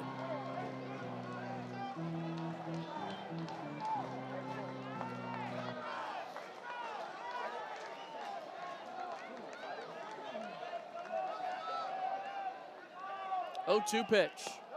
Low and away. It's 1-2. Caden Leon's got to remind himself to breathe. Don't get caught up in the atmosphere, or in the emotions. Stay in the moment. Just be who you are, because who you are is pretty darn good. You have the trust of your head coach. That's why you're in the game. Just make a pitch. 1-2. And he did. Swing and a miss. A big strikeout for Leon. It's the 2 big old outs. breaking ball. This is similar to L.J. Cormier, the overhand 12-6 with 12 to 15 inches of vertical break. Elite and nasty. So now Mason McCrane up to the plate. McCrane homered yesterday. One right here would win it for Auburn. Out of the zone for ball 1. Tell you, if Oklahoma holds this, boy, does it set up a boomer tomorrow, doesn't it? 2 o'clock, we'll be with you. The series finale. Bounces up to the plate, it gets past the catcher. Cade Ballou is now in scoring position. That's massive. Huge. Tension. Every dugout, tension. Everybody on the edge of their seat. Oklahoma's guys are ready to run out and celebrate. Auburn's guys, same thing. The winning run is at the plate for Auburn. The tying run is at second base. Outfield's really deep. A single, Cade Blue's got a chance to score. McCrane at the plate. Hard hit ball up the middle. Diving stop by Branch. Throws on to first. Wow. Oklahoma has won the game. Night long. Mr. Kyle Branch. Branch saves the ball game for the Sooners. I don't know if there's an SEC Defensive Player of the Week, but that guy earned it tonight. Mr. Branch, Kyle Branch, 4 plays. This might be the best of the whole bunch. An incredible diving stop back up the middle. Felt like Auburn could have had a chance to tie it up. Take a look at this play. God. Yeah, that ball gets by him. It's tied. Ballou's on the run deep. The outfield's deep. Game-saving play by a step. And just like that, Man. these 2 teams, once again, identical records. And we've got a rubber match tomorrow. I don't want to leave. Can we stay here and do it again? I mean, it's early. It's not past my bedtime. What a ball game by the Oklahoma Sooners and that guy, number 6. He single-handedly willed them to a win with his defense, along with really, really good pitching by the Sooners. Yeah, right there, Xander Mercurius, one of the great pitchers for Oklahoma tonight as well. So for Mark Fuller, I'm J.J. Jackson saying so long from Auburn, Alabama, where our final score is a 2-1 win for Oklahoma. Join us for the series finale tomorrow at 3 p.m. Eastern. To watch this game and others in their entirety, head to the ESPN app. This has been a presentation of the Southeastern Conference and ESPN.